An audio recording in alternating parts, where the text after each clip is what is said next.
Day 2 session of our college orientation. It is an absolute jam-packed session again today, just like yesterday. I do hope you are better prepared with a water bottle, note, pen and paper, as well as a comfy chair or bed. It is an absolute pleasure to bring you day 2, following a very busy day 1 of registration, accommodation, and funding queries.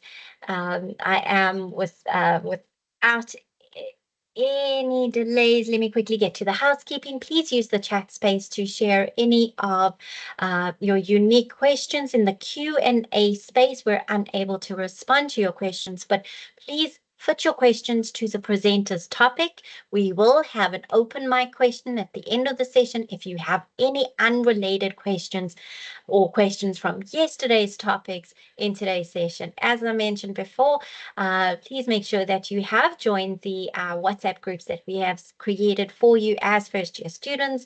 My colleagues, either Bonakele or Mbali, will be sharing that and pinning that to the chat board. We have unique WhatsApp groups for everybody. If you do enter the room, please make sure that you unmute. If you're unable to see the screen, as I am screen sharing, leave the session, rejoin. Teams does have a habit of doing that every now and then. It is my absolute pleasure to just remind you that this onboarding program aims to introduce you to an array of services that the university has to offer you, including the staff policies and the support available during your studies. And I just want to quickly make sure that person unmuted, muted. Colleagues, can you maybe assist? Thanks. Okay, the program is crafted with you in mind, the student, considering your diverse experiences and expectations and sharing relevant information to better equip you for university life. So we have our college-wide orientation program as well as your school orientation programs, which we will remind you of tomorrow again. So today's session is absolutely jam-packed. And I want to introduce our first speaker without any delays, Dr. Chantal Bagwadine. Dr. Bagwadine is a public health specialist and has worked within the College of Health Sciences. She has taken up the vital role of Director of Student Health Services. And I think it's just important to remind everybody that Dr. Bagwadine is going to be unpacking an array of services that Campus Health has to offer, as well as the partnering programs within Campus Health. So, Dr. Chantal, over to you. Thank you so much for joining us and spending some time with our first-year students.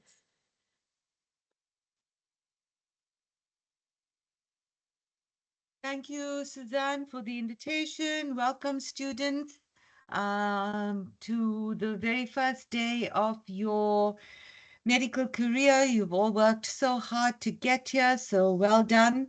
I won't disillusion you by saying it is nothing like Grey's Anatomy. There is no McDreamy, McSteamy, or on-call room.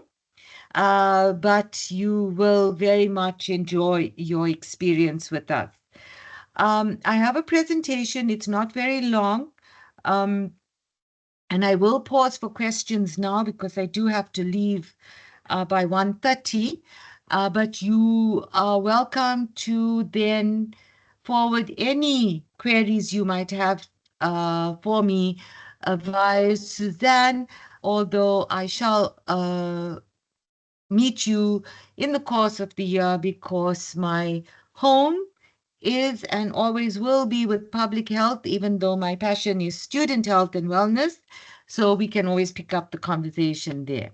I'm going to share a brief presentation now on our Perfect. So I'll just help you with your screen view. Dr. Chantal, just to let you know, We have invited all of our first years from the College of Health Sciences to join us. So we have our speechies, our OTs, our pharmacy students, medicine students, all just, not an exhaustive list, but everybody from the College of Health Sciences is present. Excellent. I lectured to the physiotherapists as well and the OTs in the first year. So I am very much like one of those aunts you can't seem to quite get rid of. And I look forward to meeting you around the campus in whichever iteration there is. So let's just look at our clinics. There is a campus clinic situated on each of the campuses. Pietermaritzburg, Edgewood. It might not exactly apply to College of Health Sciences, but you can tell your friends. The Howard College campus, Medical School, and Westville campus. I haven't dropped a pin. That would have been the technologically savvy thing to do, but the campuses, the clinics themselves are well signposted. So should you be in need of it, you will be able to access it quite regularly. The services themselves are high quality, comprehensive, caring and confidential, and provided by professional nurses and locum doctors between the hours of 8 to 4 on Monday to Friday, and are free of charge to all registered students when you produce your student card. And what's very interesting, something that's in the pipeline now, is moving towards a electronic medical registry where you would just scan your student card, and so all your details would come up from your that you have provided, as well as your medical history. But that's early news yet. We're just trying to move towards it. And if any of you who now have a passion for IT, that you have to perhaps sublimate because of your other greater passion for the health sciences, please come have a chat. So the existing campus health and wellness service combines 3 pillars of care. The first being primary health care.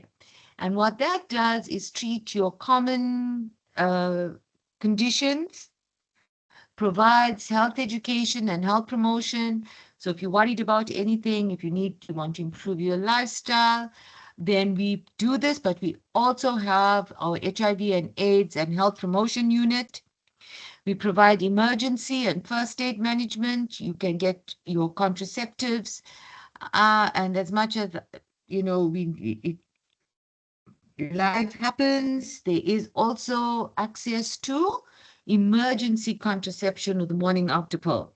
And remember, I said the service is caring, comprehensive, and very confidential. And if there are any issues with it, we can address it, but this should be your first port of call. Okay. We look at pregnancy tests and how you're going to manage depending on the result, management of sexually transmitted infections, screening for any condition. Right? If we don't do it there, we'll refer you appropriately. We look after those of you that have chronic conditions, and should you require a higher level of care, and our locum doctor that's there for looking after students by appointments, we can refer to a hospital level of care. Unfortunately, you would have heard that it is unfortunate that we still have to assess and manage gender-based violence as well as sexual assault. But in conjunction with our student support services, we also look at any mental health issues that might impact on your time at campus. Now, these are the contact numbers of the service providers, right? The clinic number and the emails. You really don't have to take this down right now. The PowerPoints, I will make them available to Suzanne, and she can put them up as a resource on Learn if she would like. But yes, you can come to the clinic and you will be assisted, right? These are just the names of your service providers who have name badges so that you know who it is that you are talking to. So that's the first pillar, primary healthcare, right? Now, what happens for those of you that are in residence and then fall ill during the night? I want to impress upon you that while we provide service and cover, remember the ambulance service or emergency medical transport is not just an alternate source of transport that will take you to the hospital. For those of you who are in residence, you have access to your residence assistants who are trained in first aid and who have access to a first aid box that can treat common conditions to tide you over till the morning and when you can access the clinic. When in a time of period poverty and food insecurity, our bills for transporting students are enormous, and it is actually tantamount to wasteful and improper expenditure because that money can be better diverted to relief of student financial insecurities. Okay, nonetheless, there is this access, so you don't have to be concerned that you will be without care. And should you require it, then you access it through the risk management services, who I believe are also going to make a presentation shortly. Now, for you as the College of Health Science students, we also look at occupational health and safety, which looks at you working on learning in a safe environment. So inspections are done to ensure that you're not at risk, but to further protect you. We immunize you against conditions that you might be exposed to in the course of your training.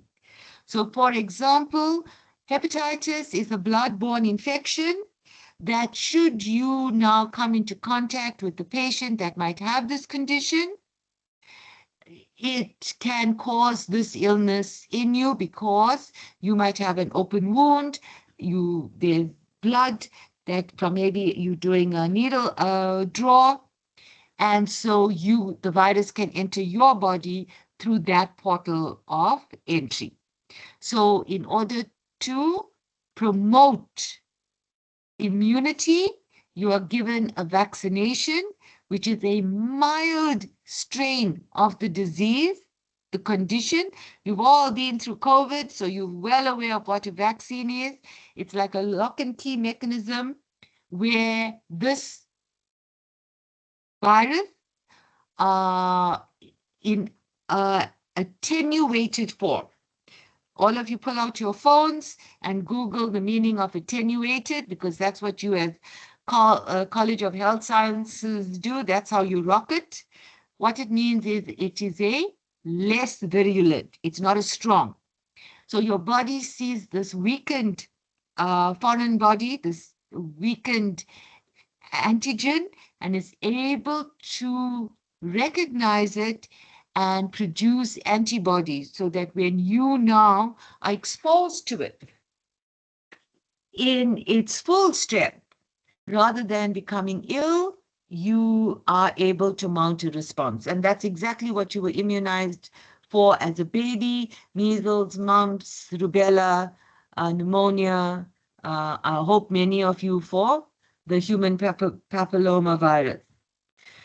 So that's what our occupational health and safety service does. And unfortunately, should you then have an incident, they will manage it. And if necessary, depending on the condition, provide the necessary post-exposure prophylaxis. So that means giving you a course of medication that helps you ward off full expression of the condition. And that, in the majority of the cases, is HIV, but can also be for, let's say, hepatitis. And these are the contact details for occupational health and safety. Again, you don't have to know it off by heart, but it will be available should you need it. Now, here is the one that is really, really, really important, and where many of you can get involved as well. The adverts are out. So if you want to be a peer educator for the campus HIV and sexually transmitted infections, active, oh my goodness, the CHASU unit, then you can apply to become one online. So for the health promotion and HIV/AIDS unit, it offers a variety of services, including but not limited to voluntary counseling and testing for HIV, access to male medical circumcision, more health promotion and education about lifestyle diseases. And this is delivered either through counselors or, as I said, through peer educators. So you can choose to be one, but also receive the necessary information via them. Right? And these are the details. They also located on each and all of the campuses. So we endeavor to do our work really, really, really well. But we recognize that there's always room for improvement. And so we welcome our compliments, but we ask that if you have a criticism, a critique of the service, that you help us render better service, and that it doesn't just become a widespread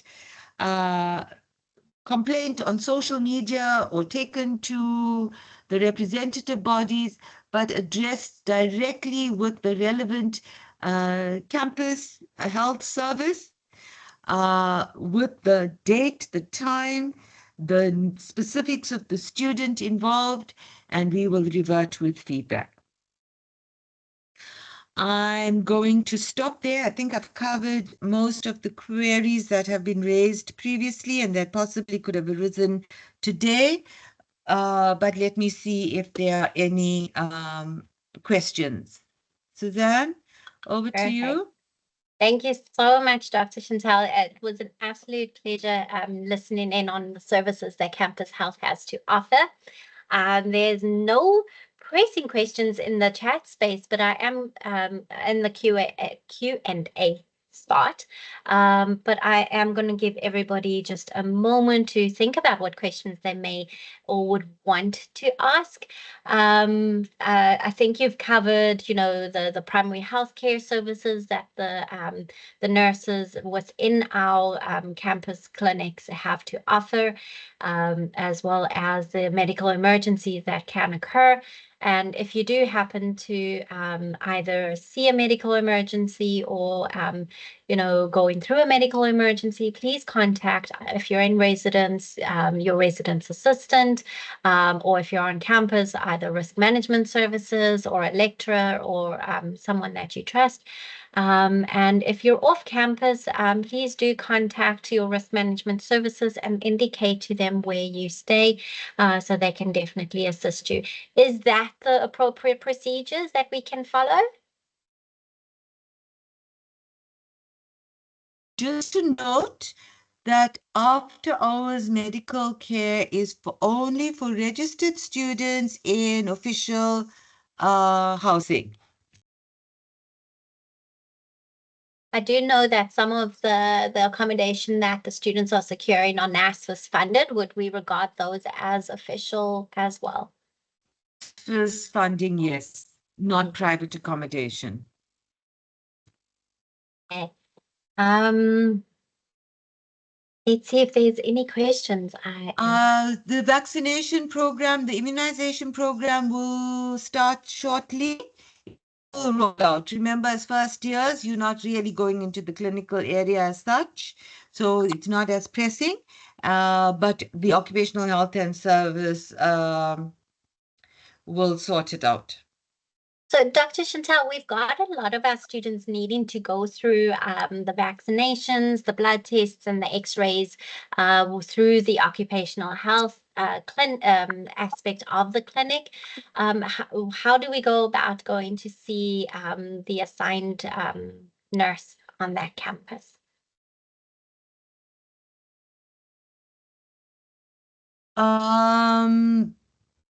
The occupational health service will be in touch with the students. They'll start calling for them. Yeah, Perfect. don't worry, we will sort it out. Perfect. So you will get a notification or some feedback during your school orientations on those Yes. vaccinations, blood tests, and x-rays that will be planned for you. So if you go to a clinic setting, a hospital, or you work within the lab settings that require you to have your vaccinations and blood tests and x-rays, you will be informed. Absolutely. Dr. Chantal, you spoke a little bit about peer educators. I know you might not have all the details around the peer educators, but tell us a little bit more what they may their role may be in the journey of a first year student. And it's okay if you don't have the information. I'm happy to unpack that a little more in detail for you. Suzanne, can you repeat that, please? No worries. Absolutely. I definitely can. So we've got our peer educators on each of our campuses, and I know they offer services and social events for our students. Can you tell us a little bit more about what, if you have the information around the forums that our peer educators have to offer our students? Okay. So there are multiple forums. Give me a minute.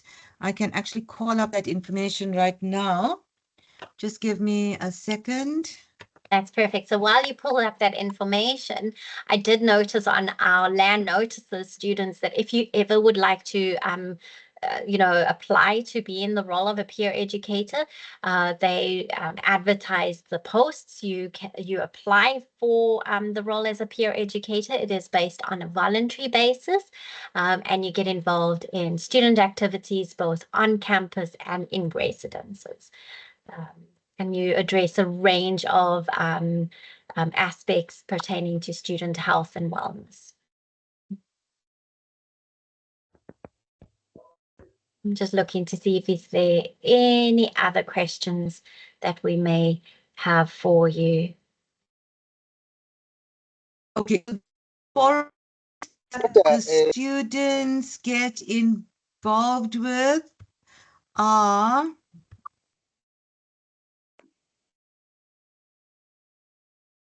there's the men's forum, the women's forum,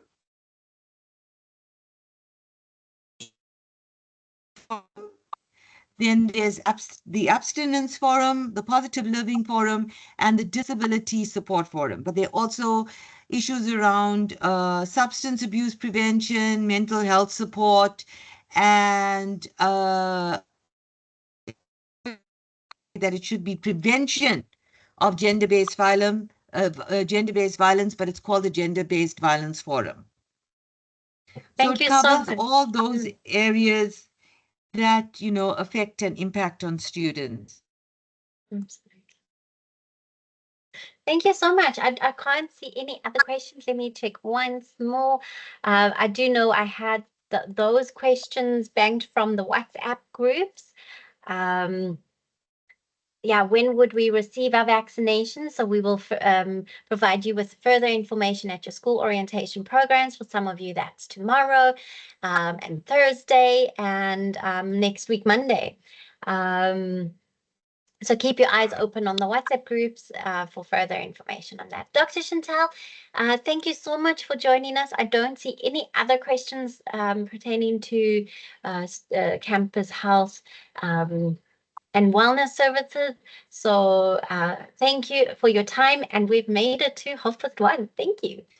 It's a pleasure. Thank you for having me. And as I said, you're more than welcome to forward any queries via student services, or drop me a mail. Absolutely. Thank you so Right. much.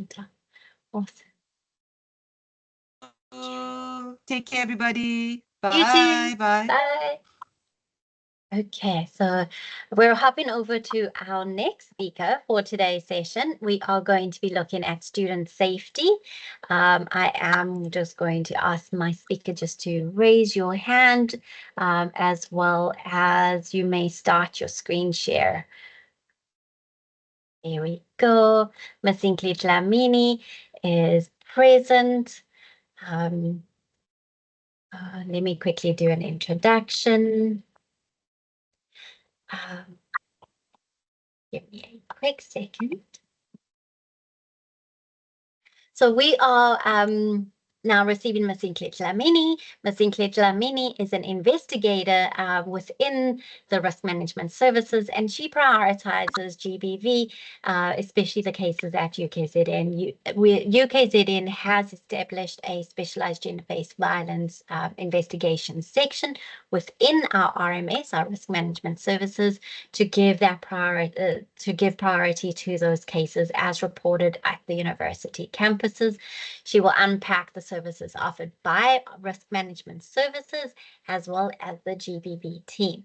So Ms. Sinclair, over to you. Thank you so much for joining us and for being with us. You may share your screen if you have your slides.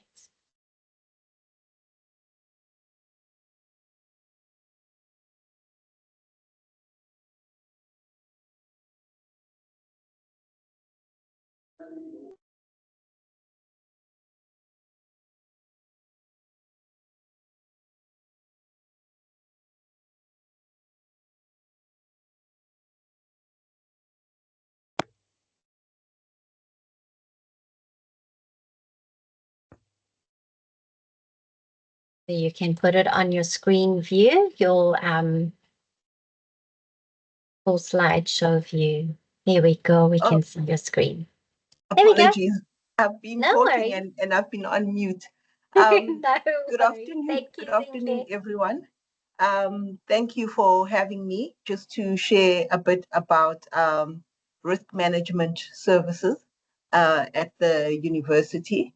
I'm just going to go through exactly what risk management services is and what services we offer, and obviously how we can be contacted to assist all the students. Firstly, what risk management service is, it's the security department.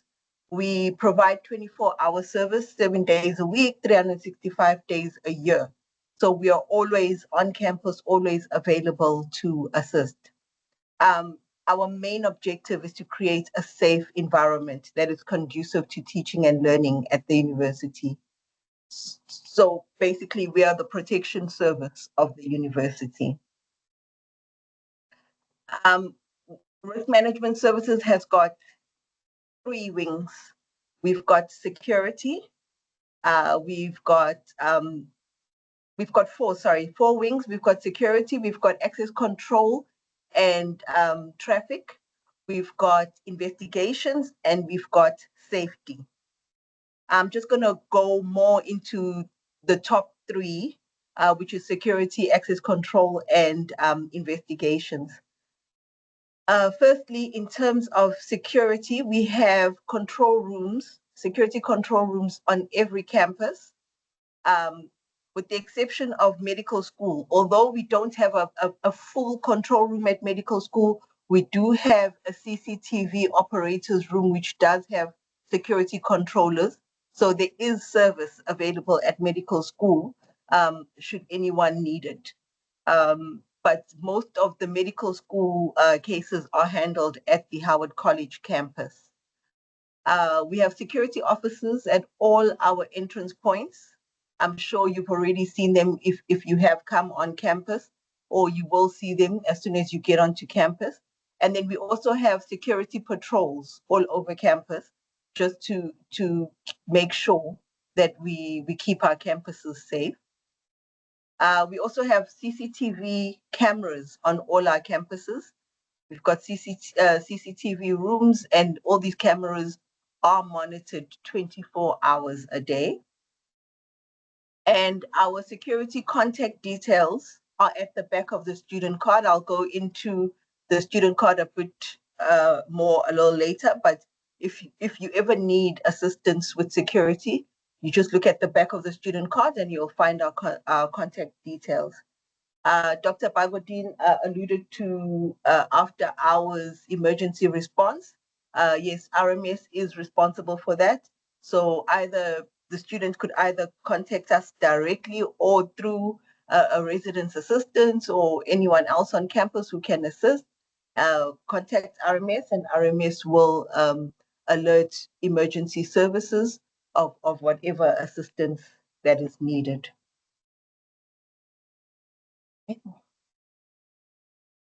Okay, now in terms of access control and traffic, firstly, the most important thing when it comes to access control is the student card. Every student must have a student card. It's not optional, because that is how you access facilities and services on campus.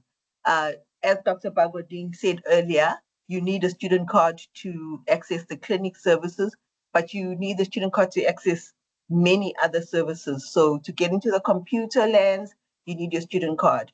To get into the gyms, you need your student card. Any service to do printing, to print in the library, to get into the library. So it's very important that you have a student card.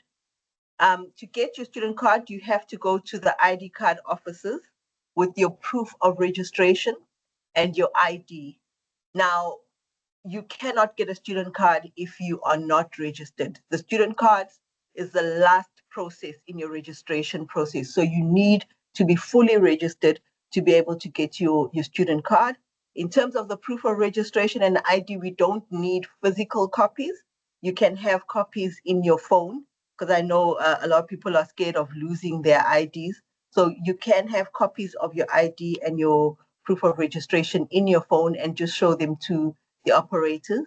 The offices at the moment at the Howard College campus are at gate number 9 at the old Mutual Sports Hall. That's their temporary offices until the end of registration. And then they will move back to their normal offices, which is in Shepton Building on level 4. The same thing with Westville campus. They are at the MH Jusub Hall, which is their temporary offices at the moment.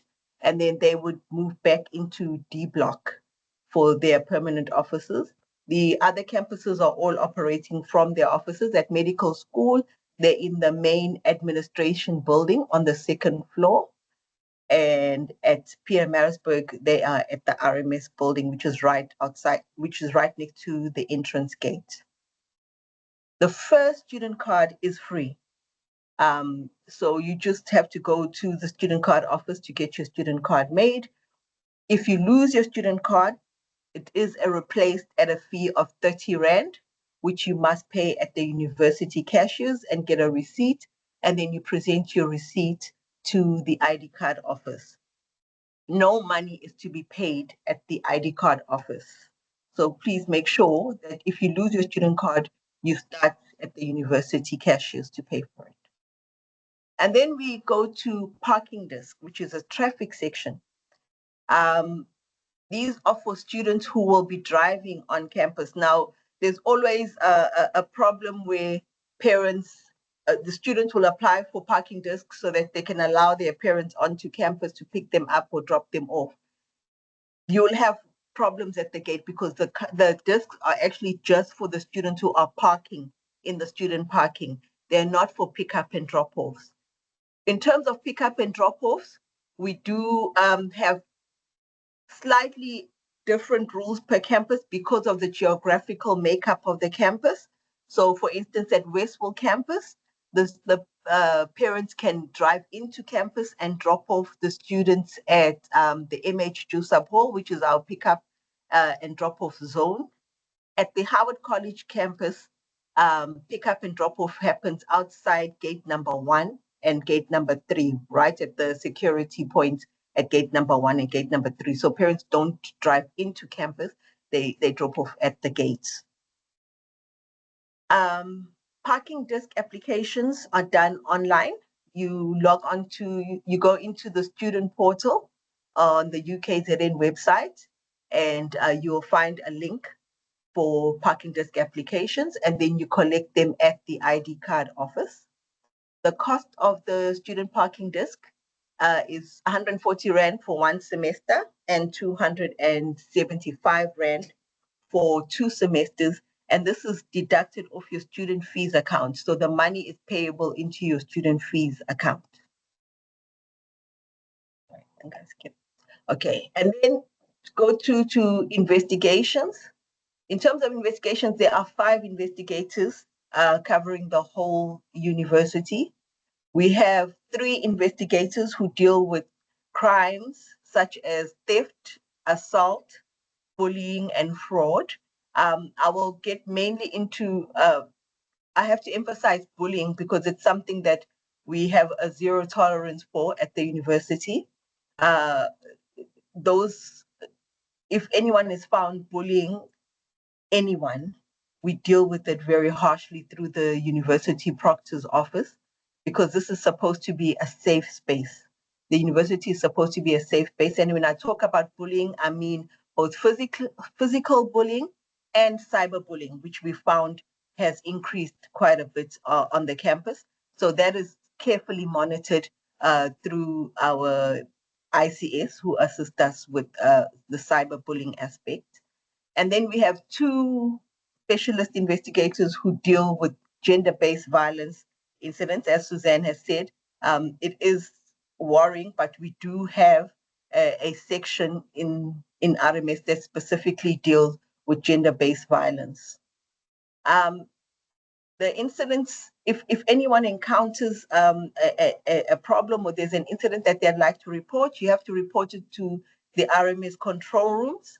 And then the students would then write a statement at the control room, and that statement would be sent to the investigators. And then the investigators would then contact the students to proceed with the investigation. It is very important to us that the incidents are reported immediately. So if you lose something or something is stolen, it's very vital for you to report it immediately so that we can go to security cameras and look through and see if we can assist you. The longer it takes for a person to report something, the more we lose evidence. So I would really encourage students to report any incident as soon as possible so that we can gather evidence as soon as possible. Okay, in cases where the perpetrator is a student, so for instance, students are fighting, or a student stole something from another student, or we have a fraud cases, we refer those cases to the university proctor, and the university proctor will institute disciplinary proceedings, usually through a student discipline court.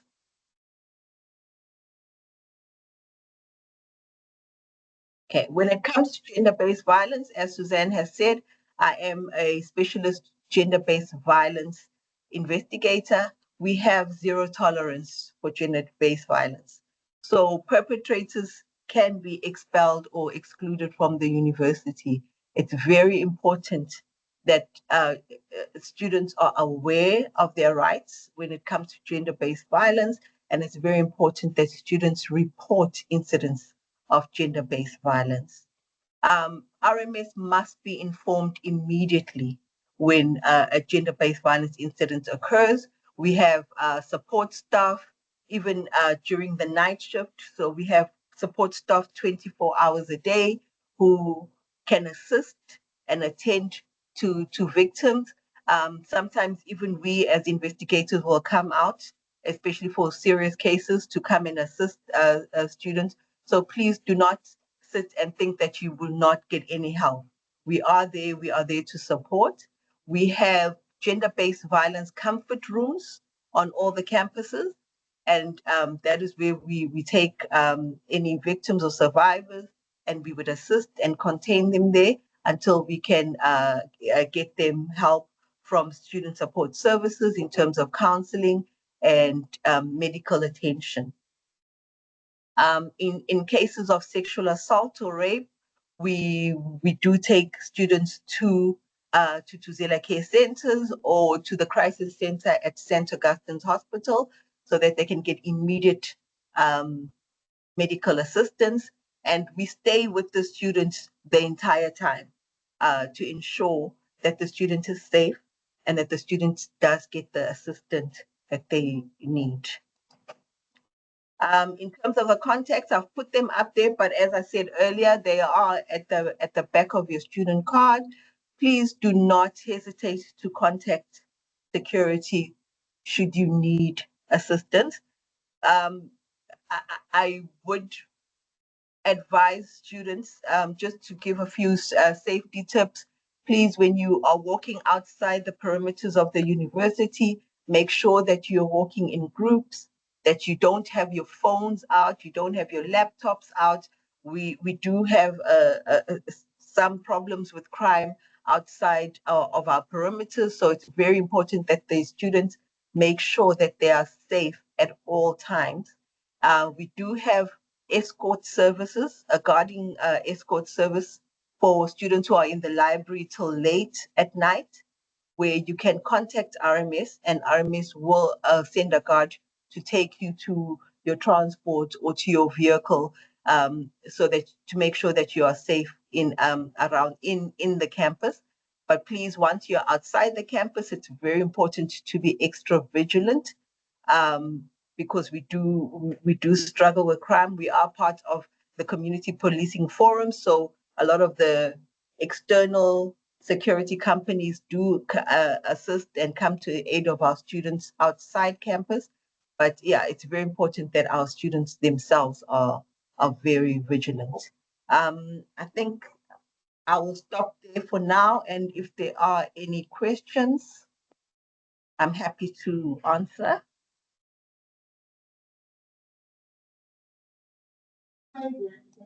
Let's see.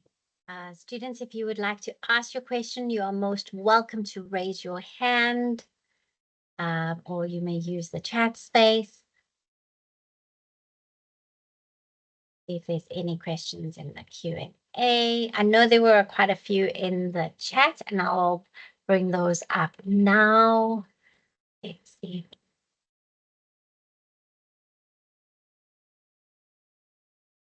Okay, so I do note that there's a lot of student card queries. So essentially, one of the major questions that we have seen is that a lot of the students will be coming to campus on a weekend. Would the card office be open this weekend and next weekend while they enter university as first years? Unfortunately, we don't open on weekends, but you can enter the university using your proof of registration and your ID. So if you have a copy of your proof of registration and your ID, we have scanners at the gate. So the security staff at the gates are able to scan your ID and verify that you are actually registered. Absolutely. I am aware when you spoke about the ID, there is one student who doesn't have an ID. It's still with the office. So would a proof of registration only be sufficient for that student? Yes, it would be. We do have mechanisms to verify as well. We do have a system that verifies students. So yes, we would assist the student in that case. And do they get a student card holder at the office when they get their student cards? No, unfortunately, the student card holders are obtainable at the bookshops. I think they are R5, so you can buy a student card holder at the bookshop on campus.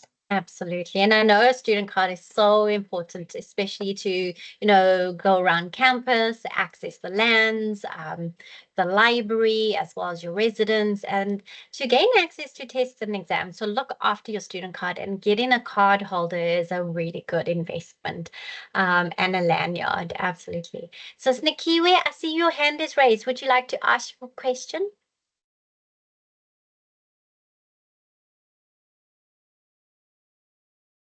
Hello, can you hear me? Yes, loud and clear. All right. My name is Cindy Soniel. I just sent you an email that I'm a SRC representative at Westville. So I tried to send an email. I'm using Snigiwa's laptop because I can't access mine. So I did send it to ICS just to fix the soft copy for me. Thank you so much, Nikiwe. I'll definitely keep you for our next session. I've pinned you on my screen, so I'm able to see you. Tato's got his hand raised. Do you have a question for us?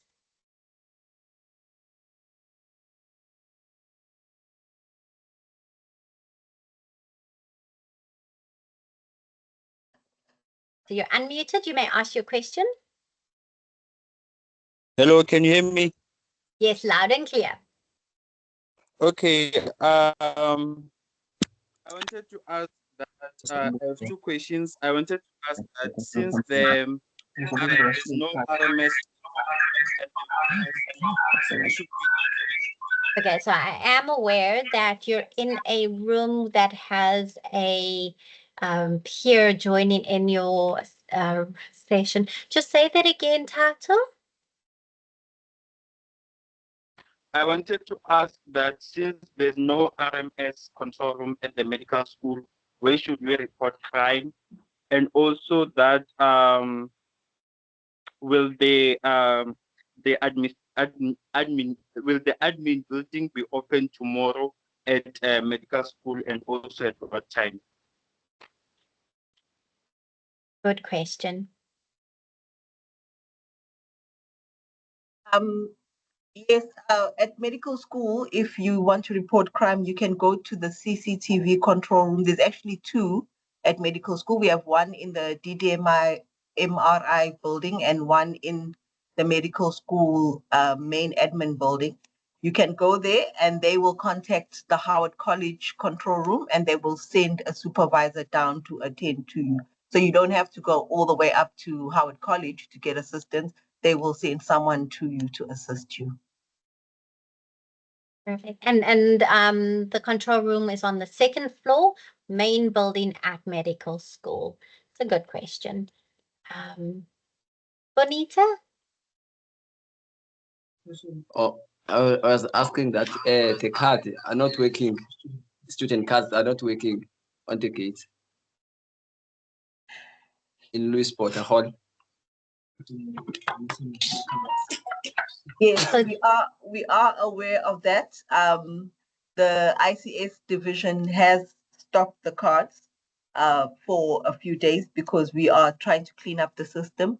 Once the system has been cleaned up, all the cards will be back online. So we are aware of that. Thank you so much for that, Bonita. So I do see that we've got a couple of questions around, traveling around on campus, which is the most preferred gate to use. I see Bonita. Oh, I'm so sorry. I see that we've got a question around which gate is the main gate to use at I think it was Howard College. At Howard College? So Howard College is a bit of a complicated campus. It's not as simple as the other campuses. So gate number 1 and gate number 3 are gates that are used predominantly by staff in terms of driving, but students can access gate number 1 and 3 if they're walking into the campus. So with you guys being College of Health Science, most of our health science classes are through gate number 3. That way you'll be closer to the Desmond Clarence building. If you're driving, you come in through gate number 2 or gate number 8. There's that's where those are the gates that will lead you to student parking areas where you can park your car. And again, it's close to the Desmond Clarence building and the science block where most of our health sciences students are concentrated. Absolutely. Thank you so much for that. And I think you will be redirected and helped by RMS at the gates, at the boom gates. I do note that there's still quite a couple of student card questions. So while we're looking for a different type of question, just to answer the question, will we be able to get our student cards if we did not get the vaccination? So the answer there is no. If you are at a medical school, you're required to get your vaccinations first. But we will definitely unpack that a little bit more at school orientation. We've done the gates, and while I read some more of the questions, Apiwe, you've got your hand raised. Would you like to ask a question?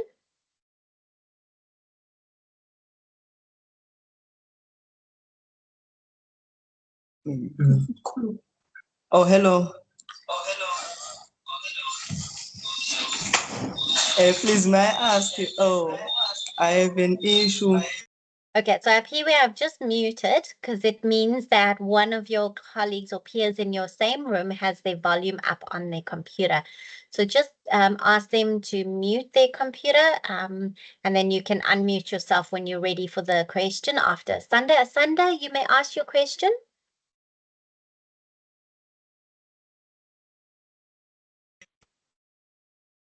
So Piwe, you want to try again? You may unmute, or whoever comes first.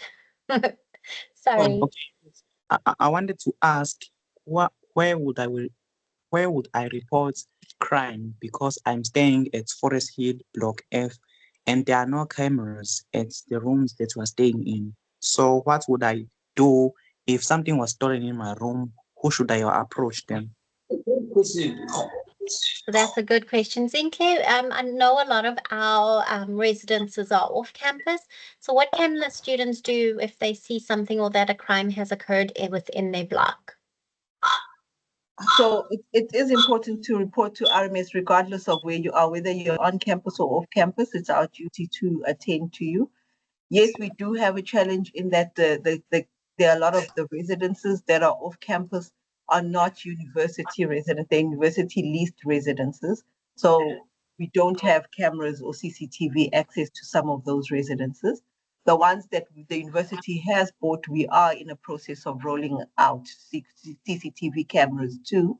But it's important that you do report the crime, and we do assist with taking people to the police station so that we can report the crime even at the police station and do fingerprints and all of that. So we give as much support as we can, whether you're on campus or off campus. But as I said, it is a challenge for some of our off-campus residents because we don't have access to giving CCTV cameras. Thank you for that, Zinke. Apiwe, that will be our last raised hand question. Over to you. Let's try again.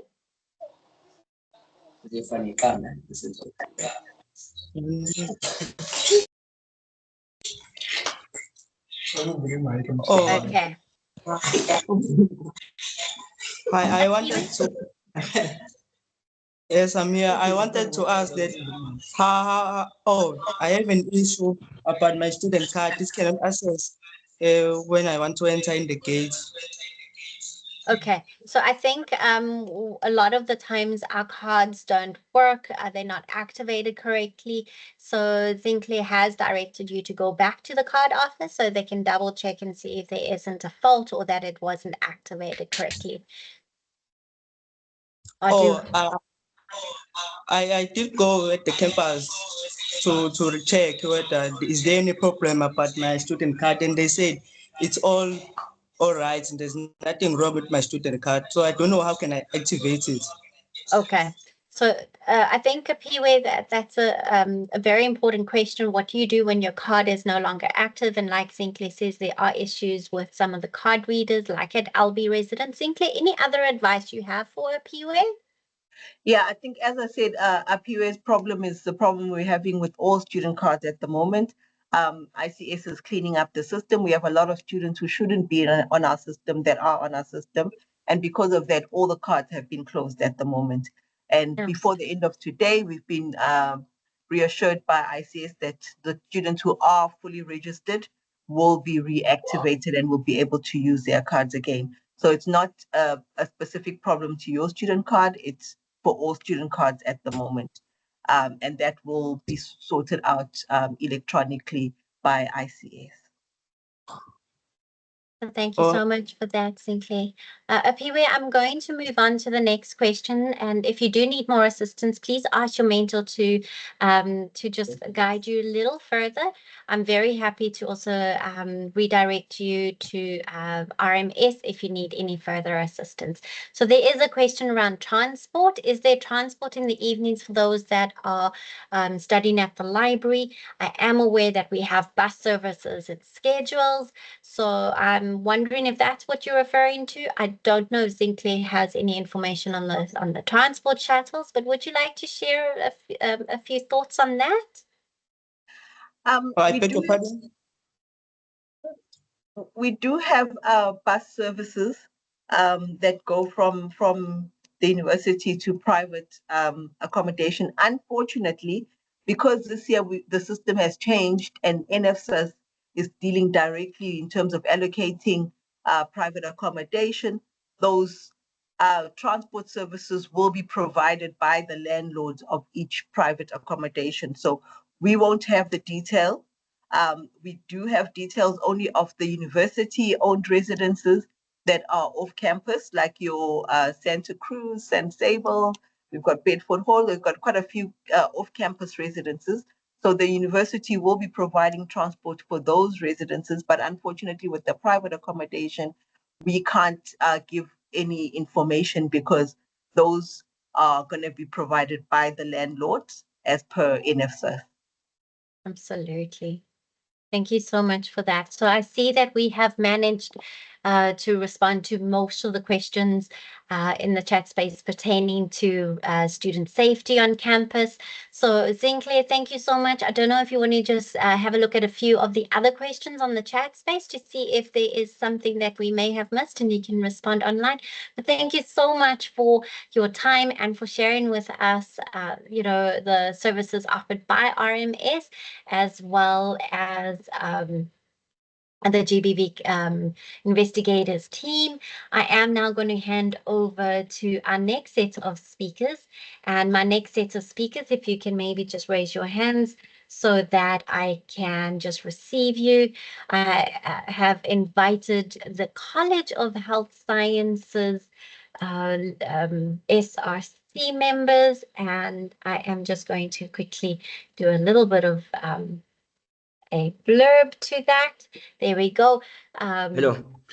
Hi there. Thank you so much. So our SRC is going to introduce themselves. They're going to tell you which campus they are at and what their portfolio covers. They would be the members you will be chatting to quite a bit during the course of the year. So at any time, if you need any student assistance from your student leadership, at least you kind of know them, know their faces and their names. So colleagues, you may unmute, you may share your videos. Thank you. Thank you, Ms. Susan. My name is Cindy Sonyele, the College Representative of Health Sciences at Westville. I would like to share my screen in order to see the whole SRC leadership from SRC executive to WCRC and HCRC as well as MCRC. I think those are leadership that are important to the student because they are coming from health sciences. But the problem here, it doesn't allow me to share my screen. Please, can you help me with that?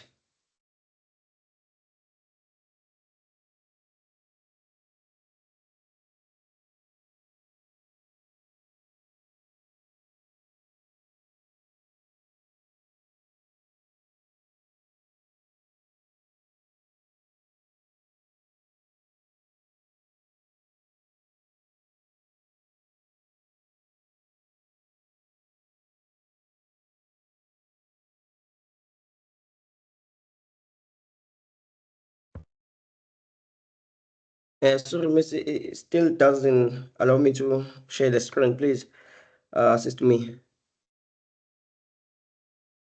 So you muted? Thank you so much. Would you like to email that through to me and I can prepare that for you? All right, no problem. I'll just email you quickly. Perfect, because I'm unable to assist you if I can't see your screen, but you are most welcome to click on the share button if you want to try it on your own. On Teams on the top right-hand corner, it says share next to the leave button. So most All right, welcome. yes, you'll find it.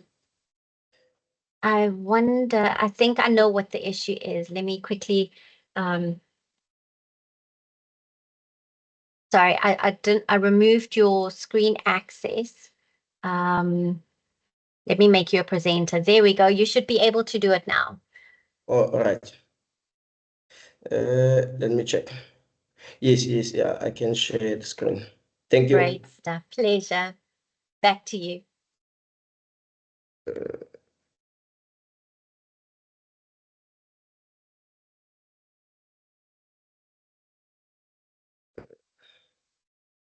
I hope everyone is able to see my screen. Yes. All right. Thank Greeting to all students of health sciences, all first years. So as I introduce myself, that I'm Tindis Onyele. So this is a SRC their students that represent you, the whole UKZN. So are those ones, whenever the issue is affecting all the campuses, they take care of the issue. We start from the president, Mr. Mlondo, Siyabonga Mlondo. That is his email. Move to deputy president, which is Mr. Smisolo. Gibbs, they call him Gibbs, yeah, Gibiklengo. Then we move to Secretary General, which is Tsepo Tsotsits. Then we move to Treasurer General. So Treasurer General is dealing with all the finances that affect the student at UKZN, which is Azo Tantanzi. Then we move to all the way to Kanye, which is Transform and Academic Office. He's dealing with all the academics. She is our head of the subcommittee of the college representative in all campuses at UKZN. As you know that we have 5 campuses. Then we move to Anele Madlala, the student support service officer. Then we shift to Andile Kumal, which is responsible for resident affairs officer. Then we move to the campus portfolios. So this is Westville. All students of Westville, please pay attention. This is your leadership from Westville. You need to pay attention to that Sandy Somtembu, which is your campus chairperson. Then we move to Sikuselo Hope, which is your campus secretary. Then we shift to Londo Mkunu, which is the campus treasurer. Nokbonga Mnwangu, which is the student support services. Whenever you need sort of food parcel, you have any sparse issues, you can contact that person, which is the student support services office. Then we move to Bebonke Junda, which is the resident liaison office. Whenever you have an issue at the resident, you can contact Mr. Bebonke Junda to speak on your behalf. Then we move, we can skip those 2 college reps for CLMS as well as AES. The important college rep for you is Ntindi Sonyel, which is me, the college rep of health sciences at Westville.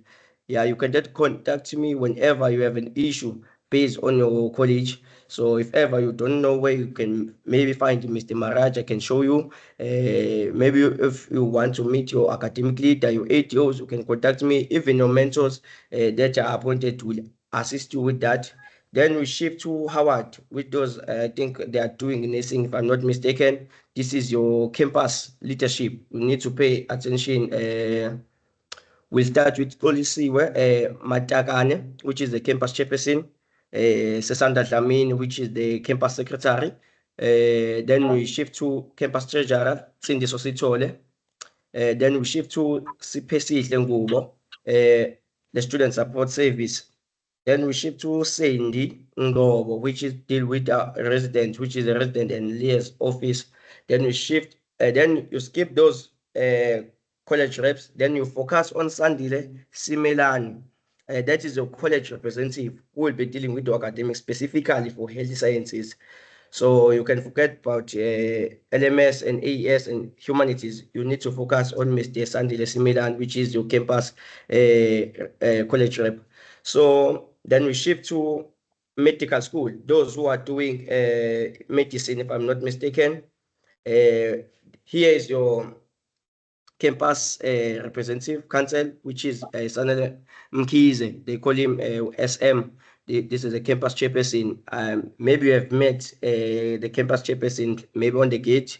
Then we move to Amanda Mchad, which is the campus secretary. Then we move to Pule Mashapa, the campus treasurer. Then there is no Pila Chama, which is the student support service officer. Then we shift to Ntobeko Mbonambi, which is the resident affairs officer. Then we shift to a college representative, which is Leto Mdletshe. So I will explain the portfolios of the campus. I will use this campus, what portfolio is meant. So chairperson is responsible for all campus issues that are affecting students. Whenever campus issues or the campus management take this decision, must include chairperson in order to speak on behalf of student.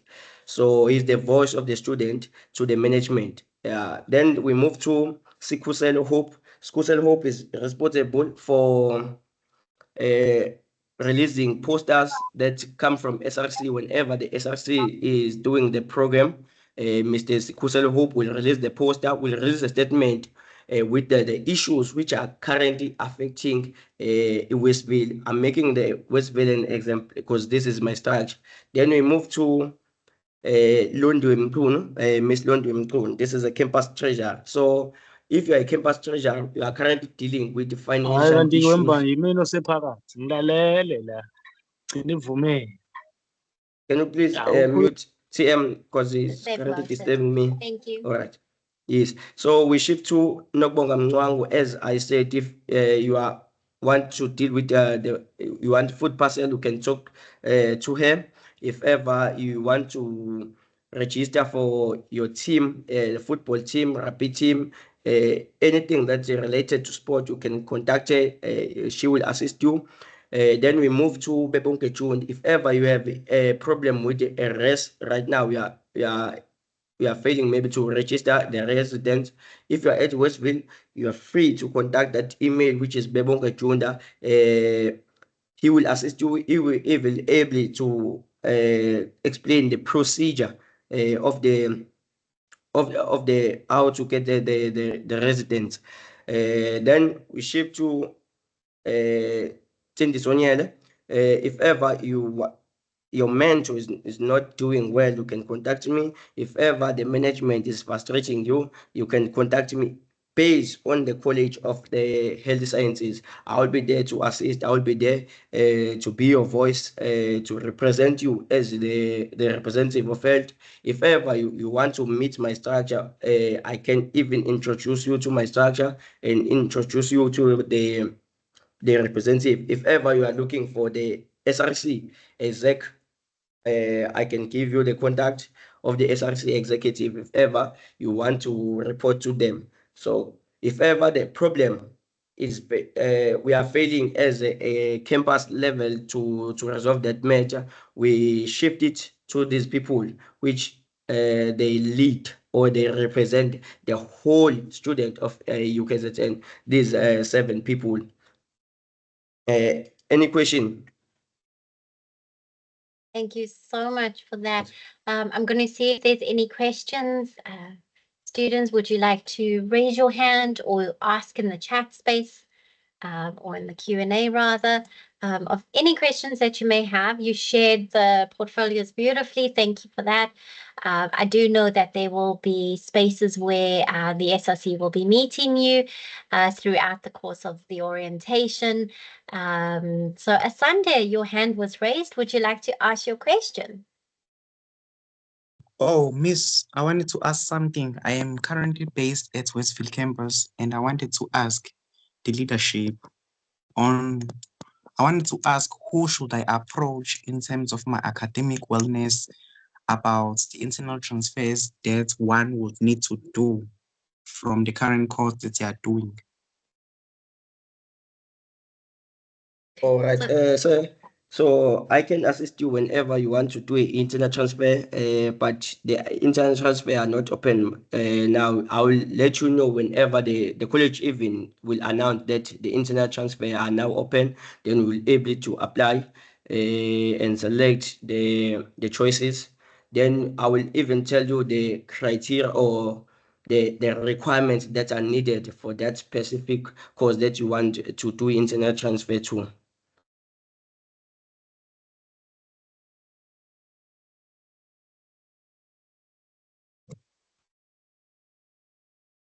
Hi. Hi, Sanda. Does that help your question? Help your query? Does that address your query? Yes, I wanted to ask, Miss. I'm currently based at Westville campus, and I wanted to ask who should I approach in terms of my academic wellness, because I was looking forward into knowing how is the process of internal transfers is handled as the Westville campus, especially as um the the health science faculty. How are the internal transfers done, and when Perfect. will one do it? Yes. Absolutely perfect. So all communication that pertains to the internal transfers will be shared on the land notices. So there will be some information around date deadlines, forms that you need to submit, and we will refer you to academic services for more information around the procedures and because you'll also need to meet the minimum requirements of the degree that you are wanting to transfer to. If you would like further information around the different career choices that is available to you at UKZN, you are most welcome to connect with one of the student counselors. Your ADOs will definitely unpack their degree that they are assisting you with. So if you're in a specific degree, there are academic development officers that will unpack your existing degree. Yeah, so we will definitely unpack more around the careers after the session, after the first part of our session this afternoon. So Sunday, definitely connect with your student counselors based at Westville. All right. So thank you so much to our college leadership for joining. I am going to do a quick screen share. Give me a second. So thank you so much for your participation and for sharing us the different portfolios. You've got the contact details. Please make a trip to the offices and go and greet your SRC team. They are very willing to listen to you and your experiences and to advocate for the things that we're hoping to add to your academic and your student success throughout your journey at the College of Health Sciences, UKZN. So thank you for that. I am going to just unpack a little bit. I saw on the WhatsApp groups lots of questions around critical social justice. So I'm just going to share a little bit about this module. I am just sharing a few slides that they have shared with us. You will, any queries that you have on the critical social justice module, you will have to liaise with the coordinator of the program. On each campus, there is a coordinator. But just to quickly share, you've gone through a registration process where you needed to choose when you would like to do this critical social justice module. You can choose either in the first or second semester, but it has to be completed. You need this module to be degree complete. There are certain criteria that you need to meet in order to receive a pass on this module, and that includes attendance and submission of activities and assignments. Now that you've heard from RMS unpacking issues of crime, bullying, and gender-based violence, this module aims to kind of equip us better in terms of understanding what goes on in terms of ourselves when we're in a community and wanting to make changes and advocate for social justice. So it looks at social justice in its entirety. This module will look at critically at various forms and faces of prejudice, discrimination, and oppression. It will help us heal the divisions of the past, to plot a way forward where we can learn to accept, celebrate, and respect all people, regardless of their differences. So what does that mean? That means that this program aims to kind of give you an idea and an opportunity to also be inner reflective, to have opportunities for transformative reflections.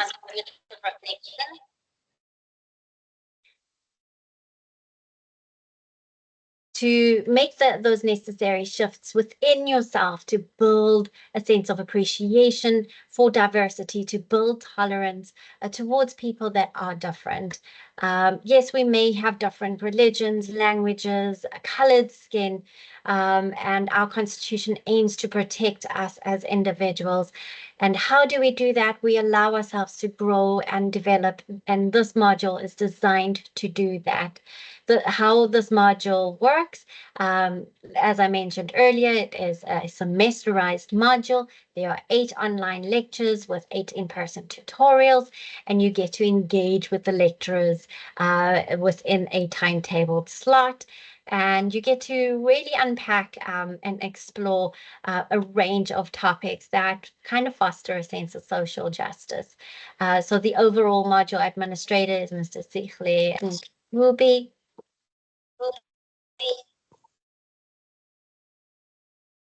And yeah, you may contact Mr. Sihle if you have any questions pertaining to that module. So as we prepare for our digital break, just a friendly reminder to stay cyber safe. We do encourage all our students to remain vigilant against potential cyber attacks. We heard yesterday ICS giving us some tips and ideas on how to do this well. Cyber criminals use various tactics, whether it's phishing scans, malware infections, and hacking, and it can be on any device, on any platform, as well as on SMS, WhatsApps, or emails. So their aim is to gain unauthorized access to your personal information and sensitive information. So put in measures to protect yourself against all of those aspects. And I think it is also important to kind of know, what do you do when you see a red flag, when something doesn't feel right, when you see an email that looks a little odd, or an SMS, you receive a PIN but you didn't go onto your app. What do you do? So please inform ICS. We have shared that information with you yesterday, but we will definitely repost that. And I'm going to do that now quickly. That information, those contact details, in the chat space, but we've also placed it on the WhatsApp group. So if at any time you need assistance, please contact ICS on either extension 4000, or if you dial in from a landline, it's 031-260-4000, and just listen out to that verification code where you enter your student number. Use strong passwords. Enable the multi-factor authenticator on your device, and avoid using public Wi-Fi. It is so important to ensure that you every decision you make is to protect your identity, your information, and safeguard those that you communicate with as well. Please do not share any links that you if you've got to click and you get shopping vouchers on groups. They are phishing websites, on an email. If you have any other information that, or sorry, I got distracted by the chat space. If you get an email from someone that's asking you to click on the link, activate your UKZN information, we will not send you a specific email like that. We will send a general notice to inform everyone that there are certain things you need to go and complete. If you are uncertain, please contact ICS. So I am just going to give you just 3 minutes for a digital break. So yeah, stay alert, think before you click, and protect your information. I will be staying online as we work towards our next session, which is our career session. Myself and Ms. Nandisile Ngazi will be unpacking that section, understanding your career at the College of Health Sciences. Yeah, so I will be leaving it on the screen. These are our Rich T principles that we hope that we encompass as we enter our first year of our studies and graduate with these qualities and values at the end of your degree. Yeah. So we're just going to take a quick break, and I will see you in 2 minutes.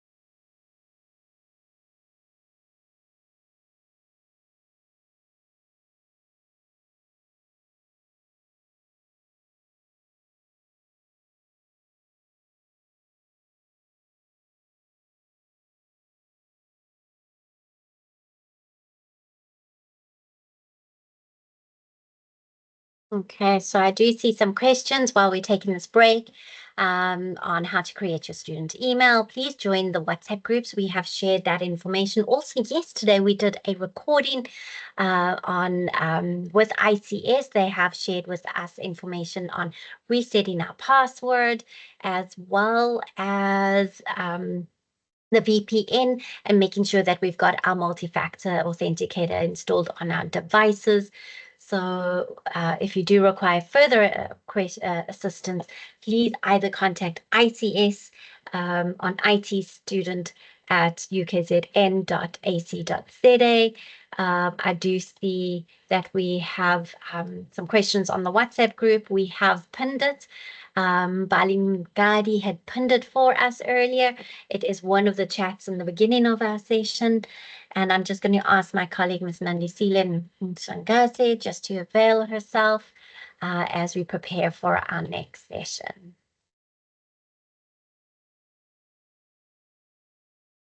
I'm just going to quickly do a nice little centered breathing activity. That was a lot going on in that session. I am going to do a breakthrough meditation with you.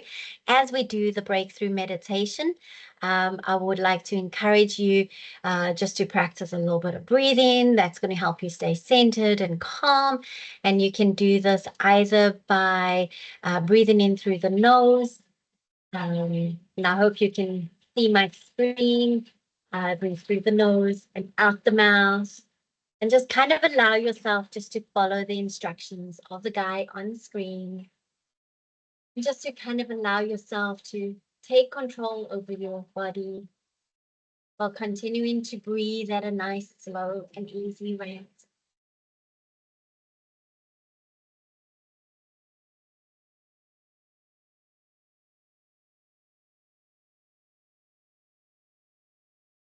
I'm going to do a quick screen share.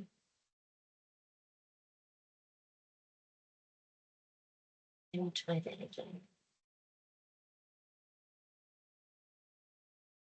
Do it again. Let me pair my screen. So we just wanted a nice centered breathing activity. There we go. You should be able to see the screen now.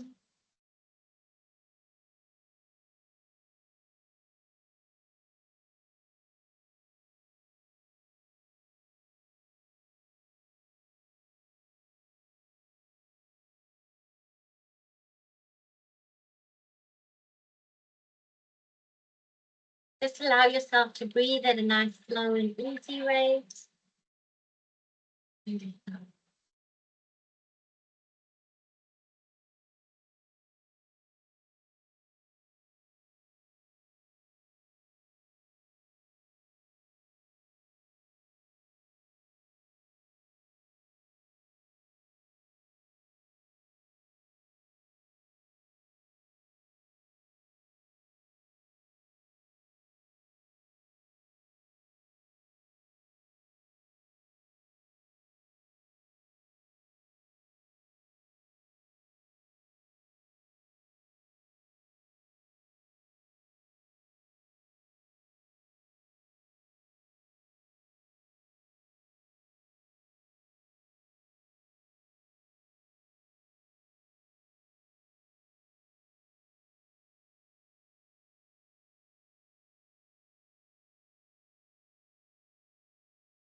Now let's go.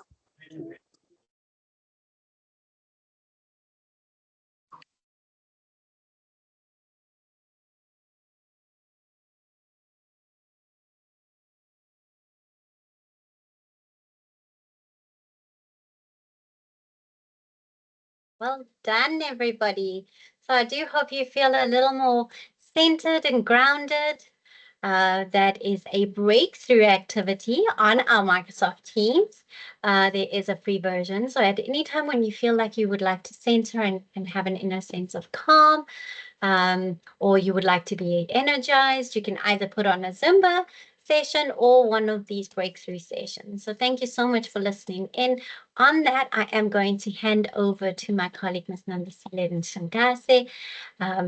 We are student counselors, and we are going to be taking you through the next session on understanding your degree at the College of Health Sciences. So, Nandi, thank you so much for joining and for being a presenter in today's session. So, over to you. We will be presenting the session together. There we go. You've unmuted. Thank you.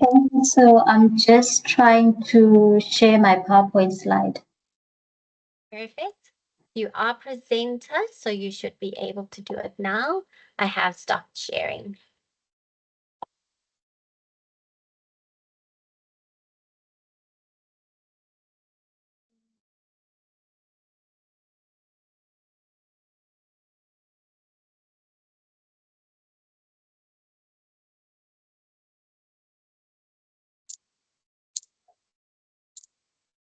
Are you able to see my screen now?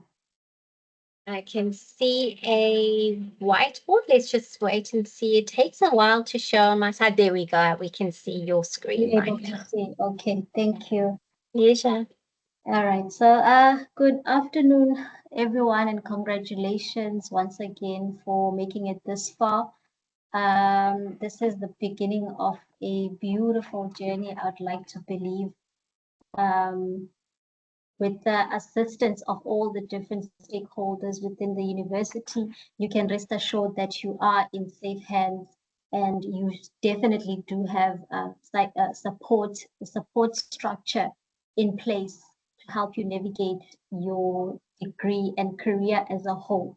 Because career does not just begin through your degree and end through your degree, but it begins from the development of your childhood right through to your early schooling ages, as well as when you transition to high school and then university, which is where you are now, and it will still go beyond that when you are transitioning into the workspace.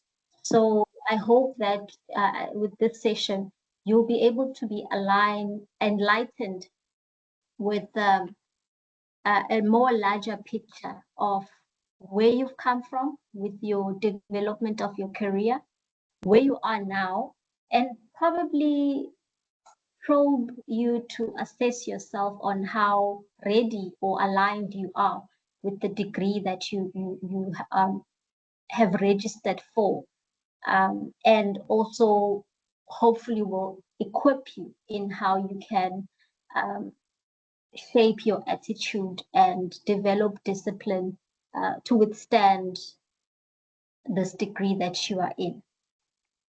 So as a result, the title of this session is called Career Compass, which it means discovering your career direction.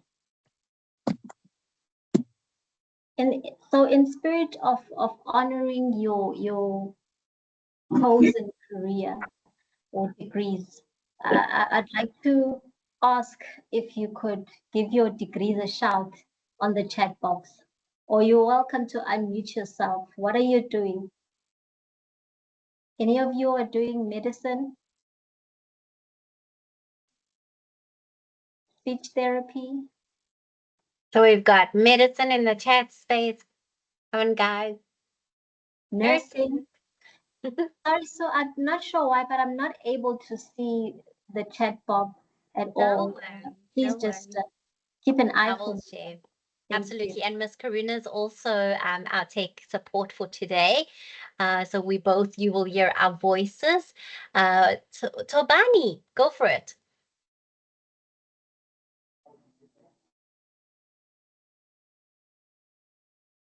Would Tobani like to say something? Yeah, he wants to shout out his career. So we've got physiotherapy, anatomy, occupational therapy, physiotherapy, anatomy, oral hygiene, dental therapy, physiology, physiotherapy, nursing, sports science, medicine, physiology. Let's see if any new ones. Oh, audiology, that's a new one. We got sports science, nursing. So it seems like everyone from everywhere is joining. Welcome, everybody. Occupational therapy. Welcome, beautiful people. And I would like to know, at which point did you decide that this was the career you wanted or degree you wanted? Anyone would like to share? Did you start deciding probably in high school, maybe in grade 9 when you were choosing the high school subjects for grade 10? Did you decide in matric or in grade 11? Or maybe it was before, way before that. Which point in your life did you decide on this degree?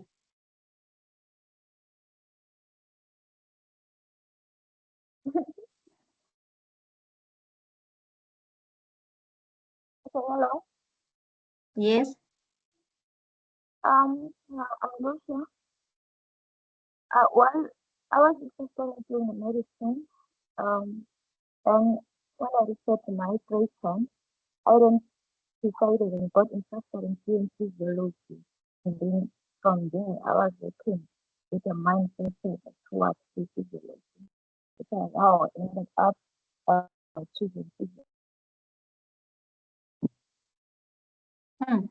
Thank you. Sorry, Karuna and Sue, the audio was a bit blurry there. I'm not sure if I heard correctly.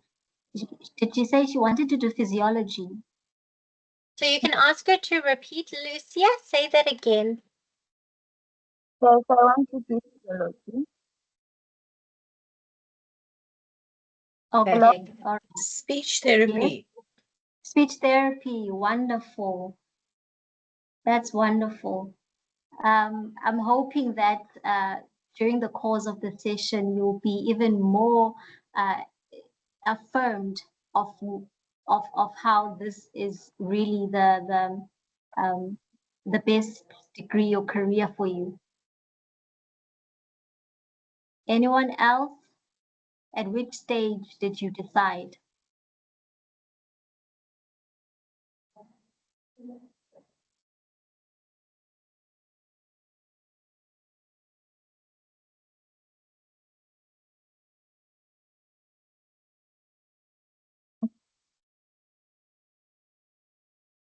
Is there anyone else or in the chat box?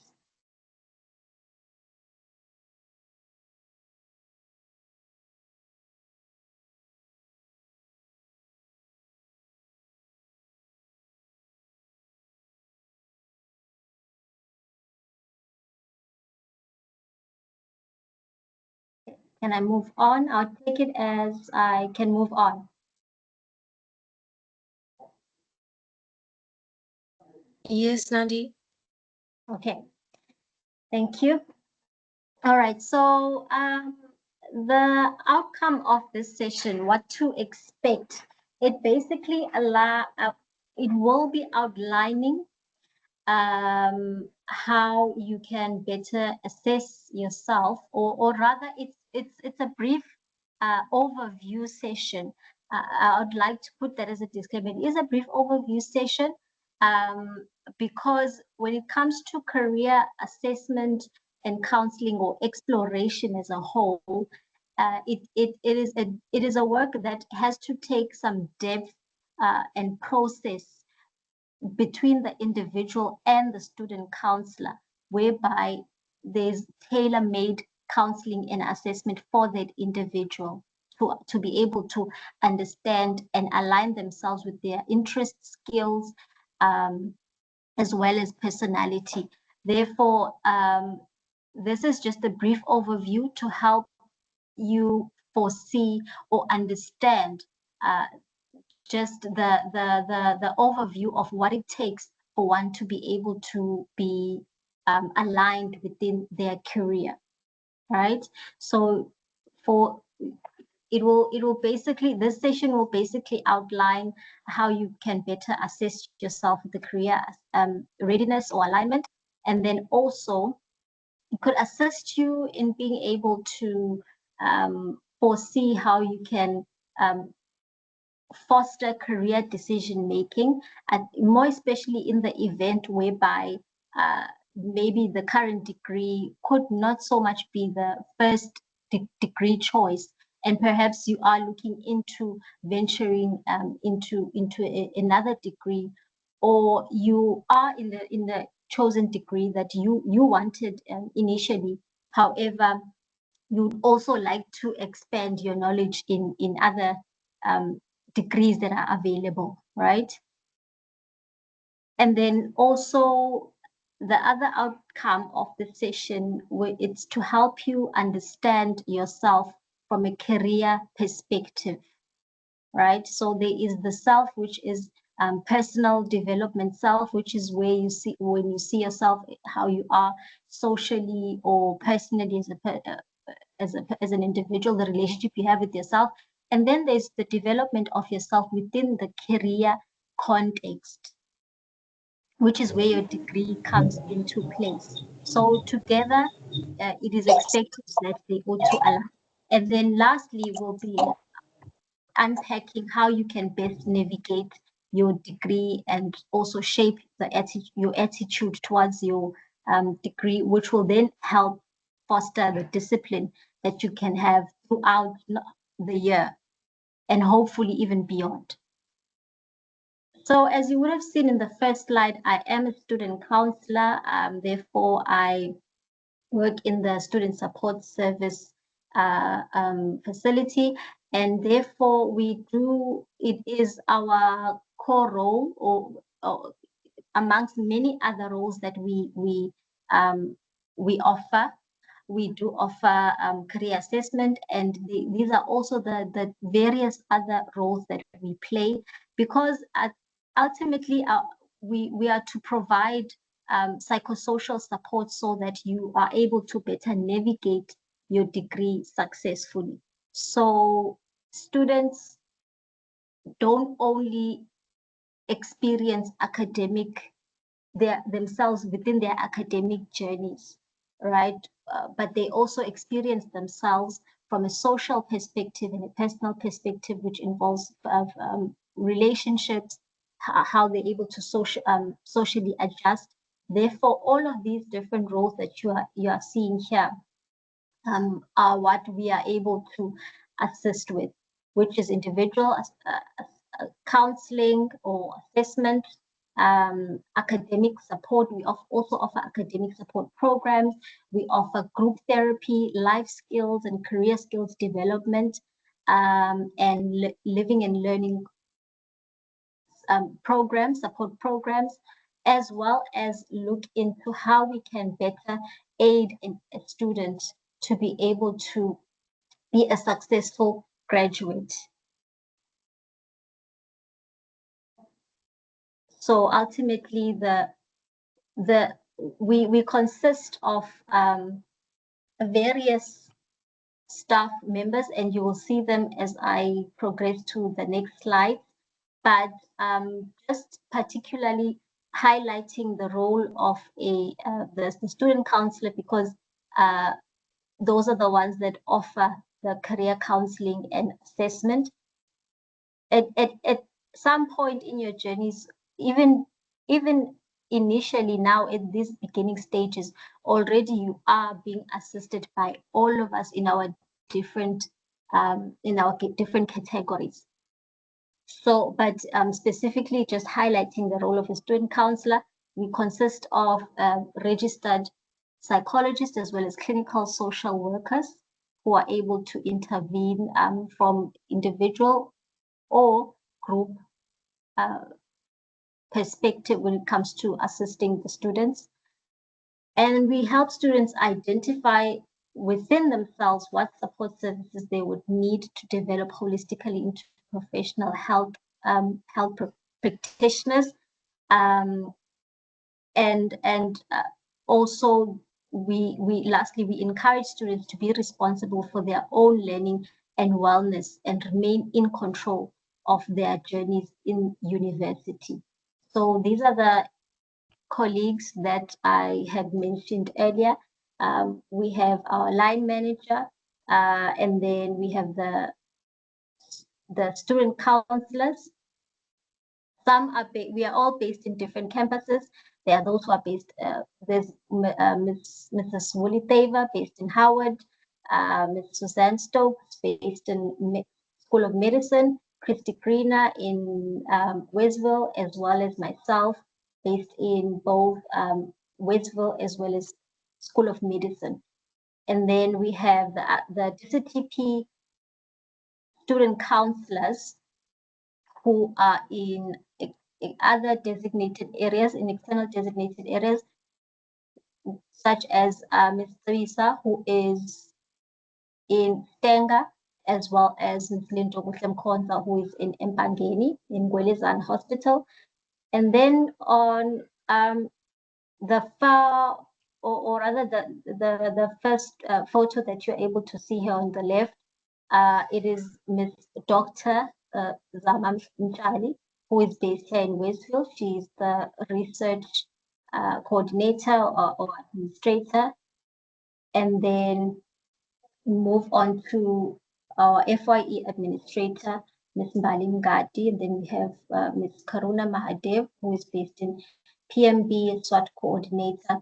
And lastly, our FYE coordinator, Ms. Bonagede Langa, who's based in Westfield.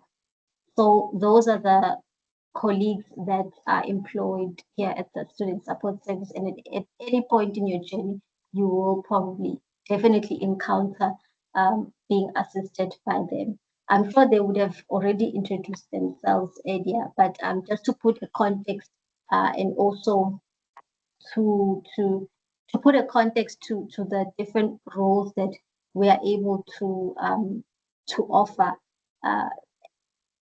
from a primary level and on a secondary level as well. So career is a lifelong journey.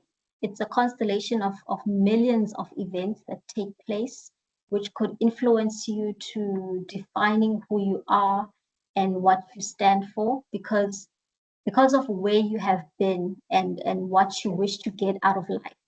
So in a nutshell, I may refer to it as an expression of purpose, or some may say a calling or a life assignment that you truly believe you have been called to fulfill, and things that would affirm such can be factors such as your interests or your desires, your characteristics, and even skills. And further that, in the academic context, factors such as your academic performance are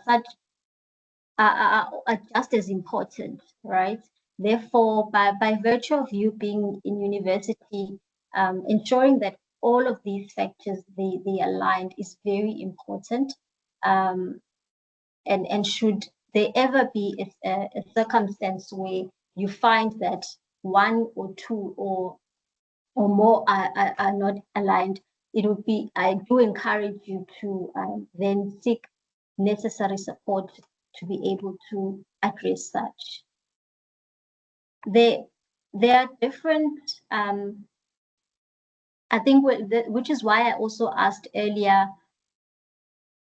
what made you decide that you wanted to do the degree that you are doing now? Surely there would have been some affirming experiences or affirming interests.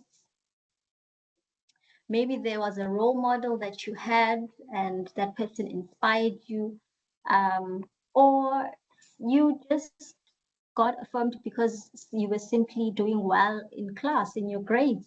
So perhaps you heard from external compliments or affirmation, which boosted you into being directed into the career that you are in now. So either way, there are different ways that one can go about being able to explore why they are where they are and where could they be possibly going. Okay, there are different theorists to support that. There are different well-researched theories that speak into how can one better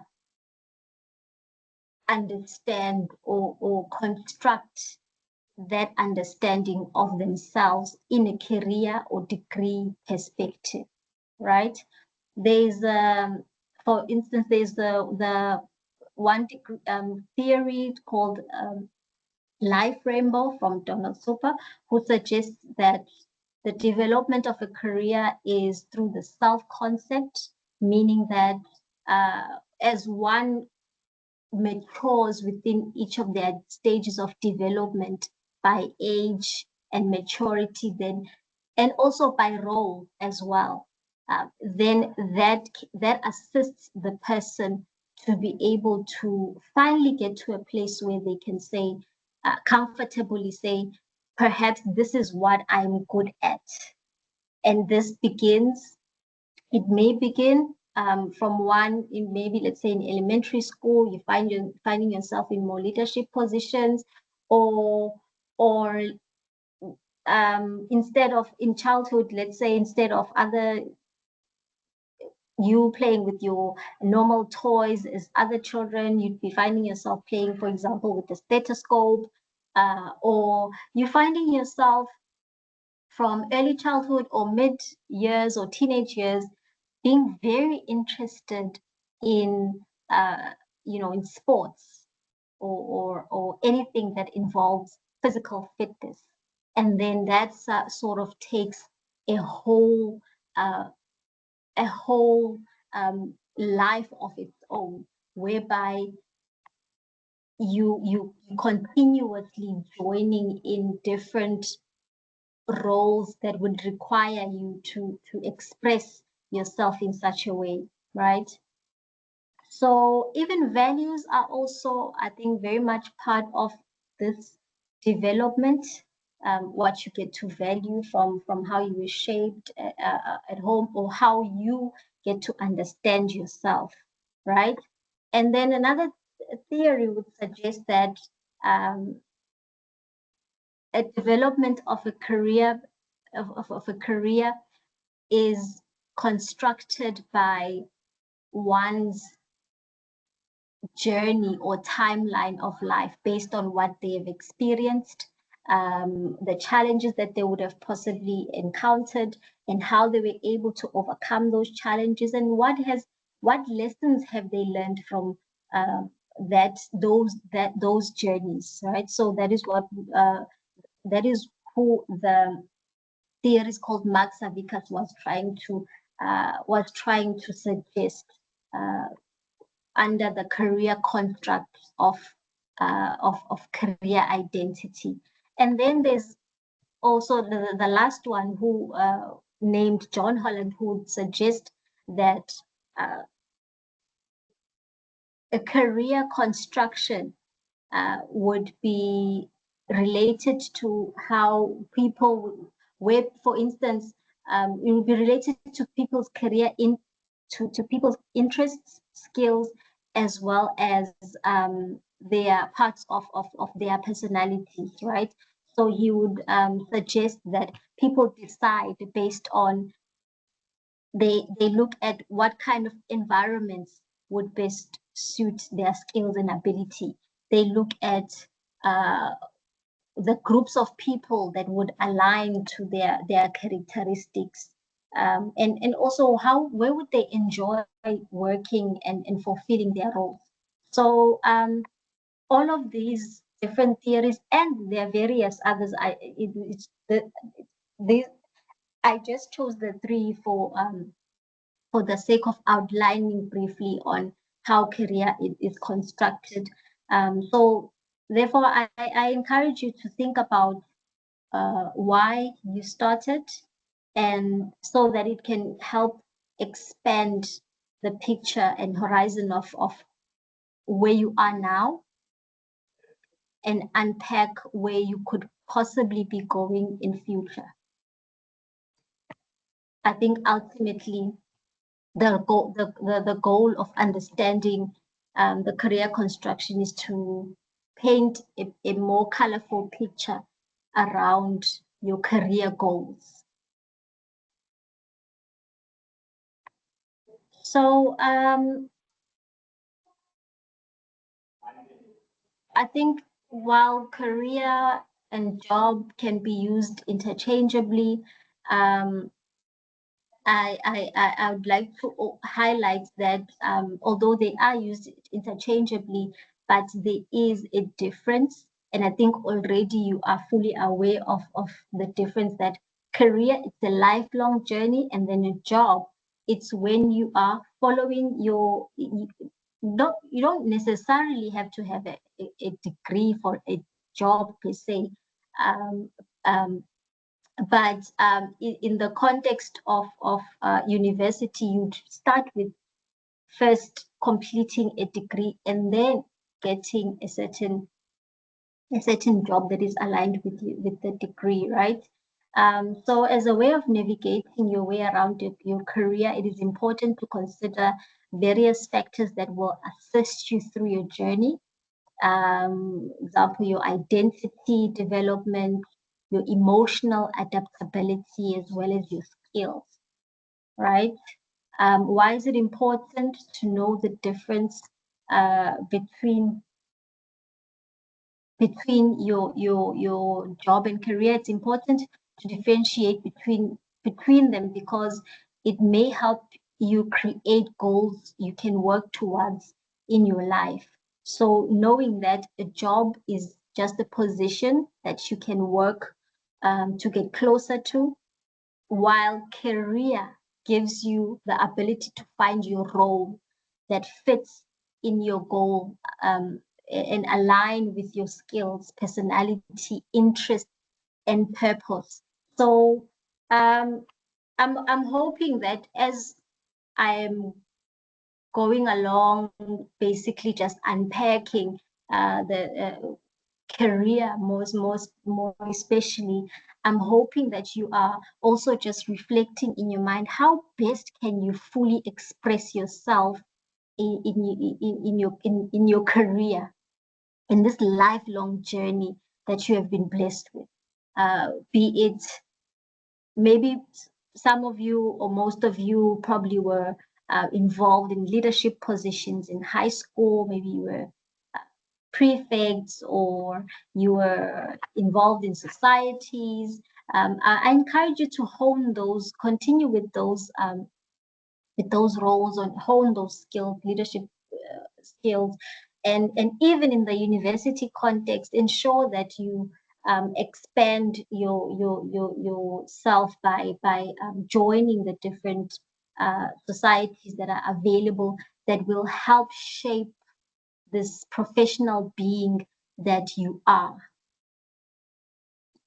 Throughout your childhood and up to now, you have been shaping yourself, whilst life is also shaping you in being this best professional being that you are meant to be. So in the overall of what I just mentioned earlier in the earlier slide, job is basically, as you can already tell when I mentioned that it's just a position, it means that there's also some objective achievements, I think, to that are attached to it, such as salary-based, looking into possible elevating of your position via promotion. There's various I think concepts or factors to factor into a job. And then when it comes to a career, it consists of knowledge, right? Knowledge-based, whereby that is when one ensures that they are knowledgeable about the goal or the goal or the career identity that they are creating, which would then mean that that is also when they hone these skills by going through formal training or education to gather all the knowledge that they need so that they are able to be experts in their fields, right? And then skills, whilst you're going through this formal training, one ensuring that they are able to develop in their physical and intellectual. I think in various ways, skills can be developed in various ways, right? Even in the concept of in the concept of the actual content of the degree that one would be involved in. And career also gives one the opportunity to expand themselves from an entrepreneurial perspective, meaning that it allow, as you are progressing further, you also allow yourself the opportunity to not only experience or see yourself from a scholastic point of view, but also think beyond how you can expand yourself as a professional, whether it's via you opening a private practice or progressing further academically via postgraduates, not only just ending off in the undergrad level, which then could possibly allow you opportunity to explore yourself from a research perspective. And also it has to do with your values. What are the factors in your life? What do you live for, or what do you what makes you come alive where the moment you engage with it, right? So that's how you can understand, or that's the basic understanding of what career is. And then if you put career and job together, how do they align, or how do they work best together? So they both fit into the degree requirements, right? And then also it can both help you work hard academically and be able to expand yourself even socially. So knowing what degree or knowing what career that you are aligned with, or yes, what career you are aligned with, it better able to fix the lens of where you see yourself, which can help you, which can help change your attitude, right, towards your degree, because now you know that you are learning with the purpose, you know that you're going somewhere with life. So even when you are in moments where you are experiencing challenges, maybe via tests or in exams, or maybe there's some personal issues that are occurring during the course of your academic life, but you know that at the back of your mind, there is this goal that you have, there is this career, lifelong journey that you still need to show up for. So that helps you be able to be disciplined and shifts your attitude, and even helps you look forward to learning new skills, because you know that you'd be then you wouldn't be in your degree or during or going through this training journey just for the sake of passing and completing your degree, but also you are in this journey because you are here to make an impact at some point in your life. You are here to fulfill your internal and external desires. So it both helps you strengthen your networking system, right? And also you do get to grow and develop as an individual. So I know that I'm not sure if all the disciplines in the College of Health Science are to be registered with a certain professional council, but being in line with one developing in their career and their degree, and being a professional, being a professional means knowing your morals and ethical values, knowing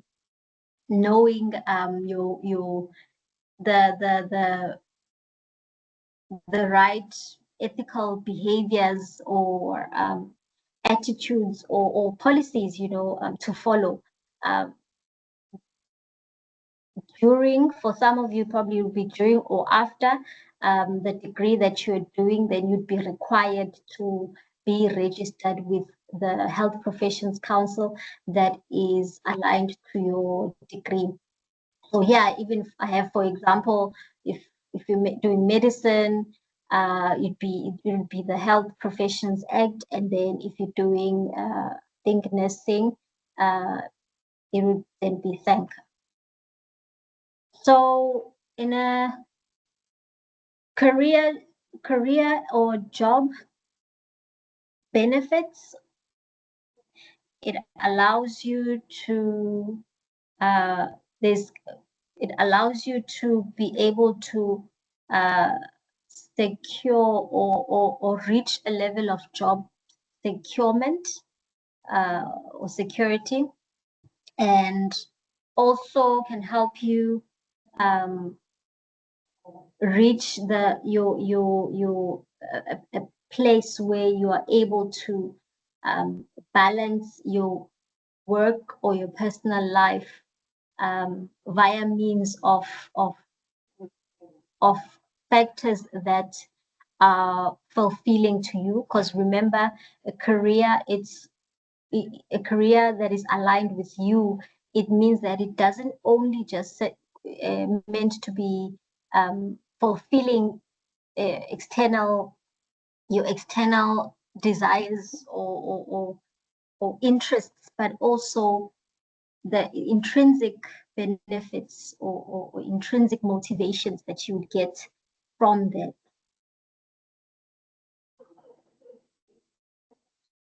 So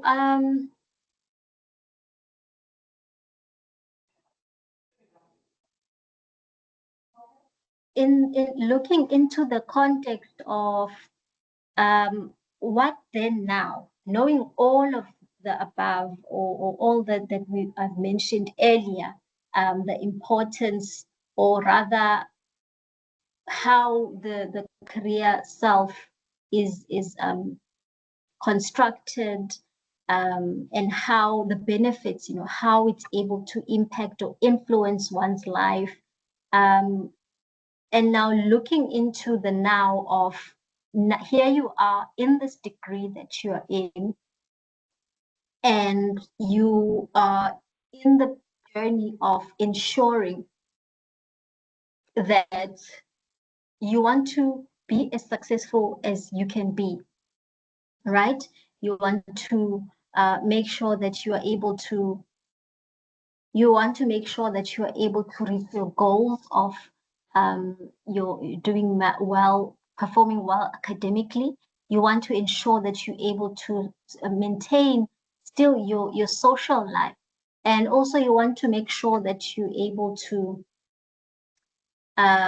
expand yourself and grow within this within this walk of your degree, right? So these are just in no particular order. These are just the various very few factors that I urge you to keep in mind. There are other various factors, and for you to continue being motivated, or rather being reminded of such factors that would help you remain disciplined and rechannel yourself continuously. I do encourage you to seek as much support in the student support service as you can, because we do offer timetable slots that speak into providing students with either academic or personal development tools, right? Yeah. So Nandi, I like what you're sharing, and I think that this speaks to those academic career goals that students need to make, and ensuring that you're on that trajectory towards that, getting that degree. I do see that we've got still quite a little bit of time left. And I just wonder if there's been any questions from students as you're presenting. I see that they've been speaking a lot about internal transfers. So just to let everyone know, I have made the I have shared the campus details there on the chat space for everybody. But yeah, please do interject and ask your questions with Miss Nandi on the things she's sharing. And yeah, thank you for that, Nandi. I'm so sorry for interjecting. Thank you. So yes, please, students, you're more than welcome to ask if you have any questions. I'm happy to respond to any of them. So just briefly, considering the time as well, it is important for you to, I think, know how to set realistic goals. Instead of, I know how, because of different background factors, it can be very easy for one to set goals that might not necessarily be realistic, or maybe sometimes it could be because of lack of knowledge, or maybe there's an expectation that university might be structured in a similar way as high school, or for any other reason. I encourage you to ensure that you revisit your goals and ensure that they are realistic. And to help you with setting realistic goals, break them down into short-term goals. Maybe starting from looking at your timetable. I'm sure you've received your timetables. Break them down, looking at your timetable, try to see where the deadlines, how can you go about, how is your attendance going to be like, ensuring that you attend all your lectures, and then what do you do with the spare time that you will be given. So make sure that you do a lot of scheduling. It will really help you be able to take control of your life, because there's a lot that can happen, and I think that there's the level of demand is not the same as the one that one would have been used to in high school. So it is very important to keep yourself in the right, keep a checklist of, or to-do list, or scheduling of what is it that you need to do, right? And then aim to, I think, which that will also help for you to minimize interruption, all right? And also, I think, in me saying avoid being perfectionistic, it's basically to emphasize that, you are in a learning journey, you in as much as you were appointed for meeting the requirements, but also be mindful that this is a totally different new beginnings for you. So approach this journey with an open mind of you are here to learn. It's okay to not know at first, and then with the right tools and also process and understanding yourself as an individual, understanding your learning style. How are you able to study? Understanding your study method, understanding and also understanding what inspires you. Is there a certain environment that inspires you? Do you prefer studying at the library or prefer studying at res, or maybe in an open space? Little things like that you wouldn't necessarily think about on an everyday basis, but just I challenge you to give yourself time to reflect on them. Even purchase a diary if you want, where you can just write personal diary, where you just journal down the most important things in your life from this point onwards, because this is in as much as everyone from your family, your friends, even us as a university, we all want to see you successful in completing your degree and walking across that stage very, very soon within the developing or coming years. But also be mindful that this is your individual journey, right? So take ownership and take control over it, and show up for it. Show up for this journey. So manage your time wisely and stay motivated. Ensure that you find as many things as you can that can help you stay motivated. Healthy items or factors that can make you stay motivated. Therapy, for one example, I know for sure it can help one put put things into the right perspective, sort of help them get to the right perspective in their minds. There's various things, social support structure. Continue doing what makes you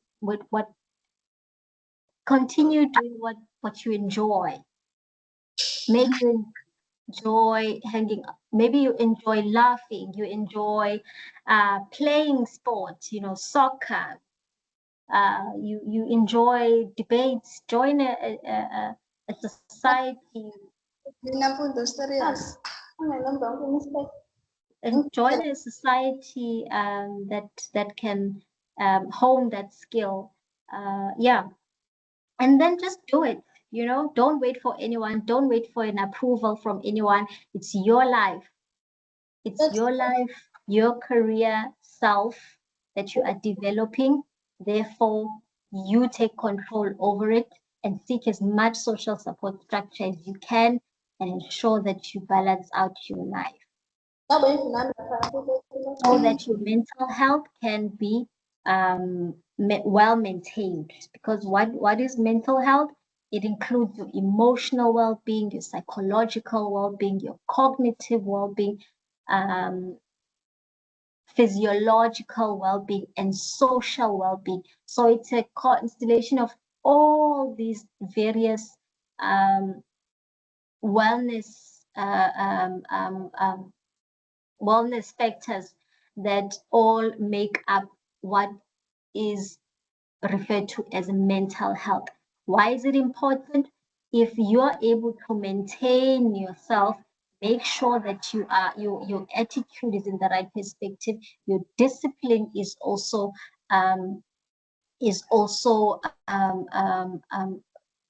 polished, it is guaranteed that you then be able to cope with stressors of life. You'd be able to attend to your physical health. You'd be able to have healthy relationships and make meaningful contributions to your degree or to your life as a whole. And also you'd be able to work productively and finally realize your full potential. So I think with that being said, I hope you enjoy your degrees and continue in polishing your career self. Thank you.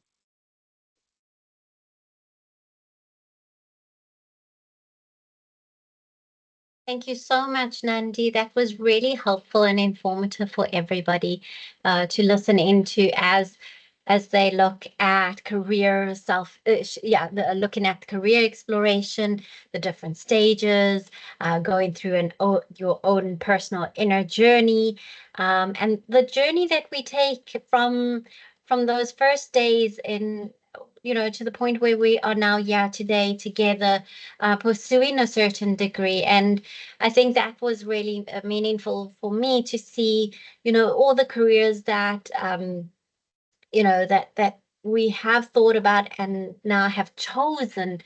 And I do know that many of us have had to do a career compromise. And this is why this process is so important. It's so important to do it right.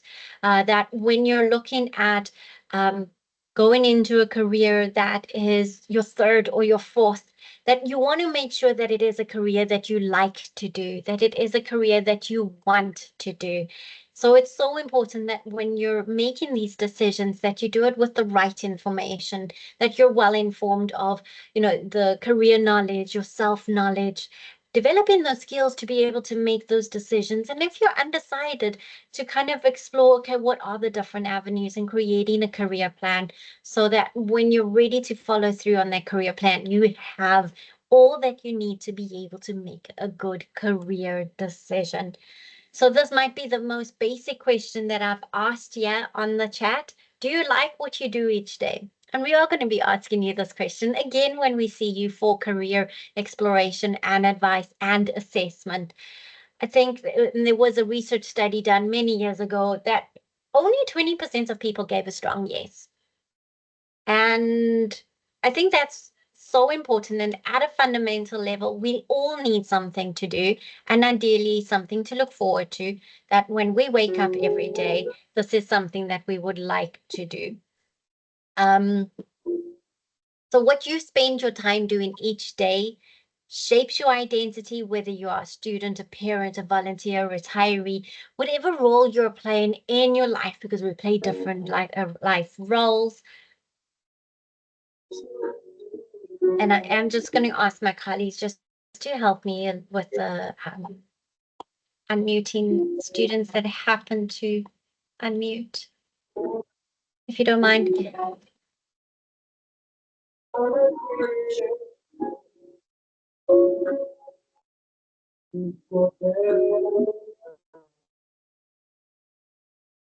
And that reminds me, we've got to nurture our hobbies and the things that we enjoy doing, because sometimes we can use those. Like Ms. Nandi says, we got to build our entrepreneurship kind of skills that might make us some money. So whether it's making some music or entertainment, definitely something important to look at.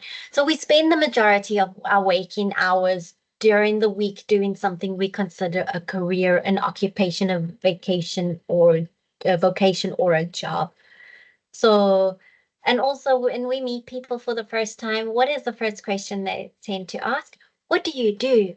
And if your answer to that question is something that you find fulfilling and meaningful, you're most likely to flourish and thrive within your career well-being. So people do underestimate the influence of their career on their overall well-being. As Ms. Nandi started speaking about the mental health aspect, they work interchangeably. And when you're feeling a little demotivated and discouraged by your career choice, what's going to happen in terms of your academic performance? It's going to be affected. So it's so important to continuously work on your career well-being, as this is one of the most essential elements of well-being. There's a range of them, and you'll see that with your career assessments, with your SWOT wellness assessments.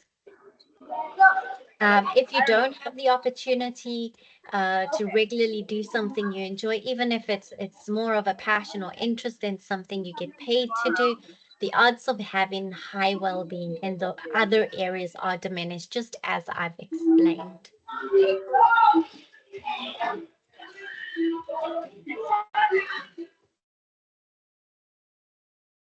I think we may remove that participant if they unmute again.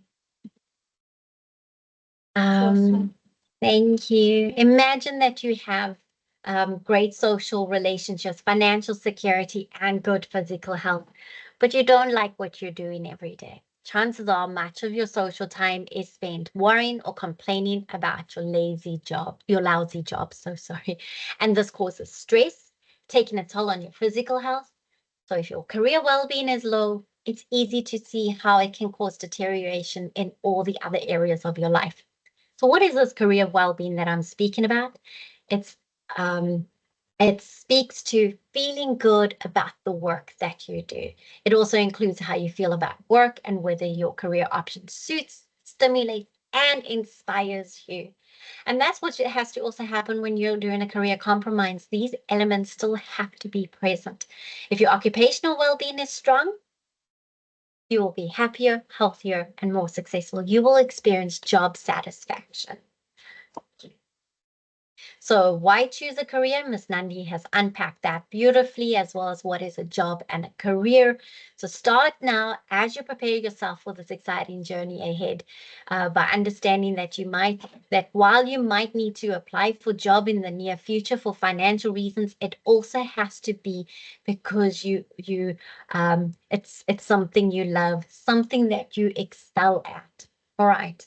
So a job is more than just something that you end up doing for a salary. Or a job is something that you do for a salary, but a career is a source of meaning. So let's get degree ready. Degree ready involves being academically, financially, and personally prepared to succeed in a university degree program. So as I unpack these couple of slides in my half an hour, I want you to start noting and writing down the things that you would like more development in, the things, the skills, the knowledge, the mindset you need to thrive in higher education. So there is an importance of having a strong foundation in the modules that you have chosen for your degree. So that is the entry requirements for your degree. But it's also important to know how to effectively study, time manage, and engage in those critical and problem-solving skills that Ms. Nandi spoke about. Know how to plan and set your academic goals. And it's so important to also go for internships, go explore some work experience, job shadowing, and network in and build get an idea as to how you can build a career path. Within your studies, you will need financial preparedness, how to budget your money, understanding tuition costs, exploring your financial aid options, as well as the rules pertaining to maintaining your funding. A lot of the time, your degree will also require certain items that you will need to purchase and have during your studies. It's so important to know that as you set your career goals and plans towards excelling in your career, you have to know and develop the necessary soft skills that is needed in your field, such as communication, teamwork, leadership, and adaptability. Not only are they important for academic success, but also for career readiness and personal growth. You've got a range of university resources available to you. Access them. It can be, whether it is within our career services, within our, the services that the academic development offices offer, as well as what's present at the library, those researchers within the different disciplines to unpack a little bit more as to what the fields are about. So we encourage you to take advantage of all the university resources that's available to you, and also importantly, build a support system. And this will be a part of not just a social support network, but connections with leaders in the field, professors, advisors, mentors. So having a strong support system can provide you with guidance and encourage you and assistance throughout your academic journey.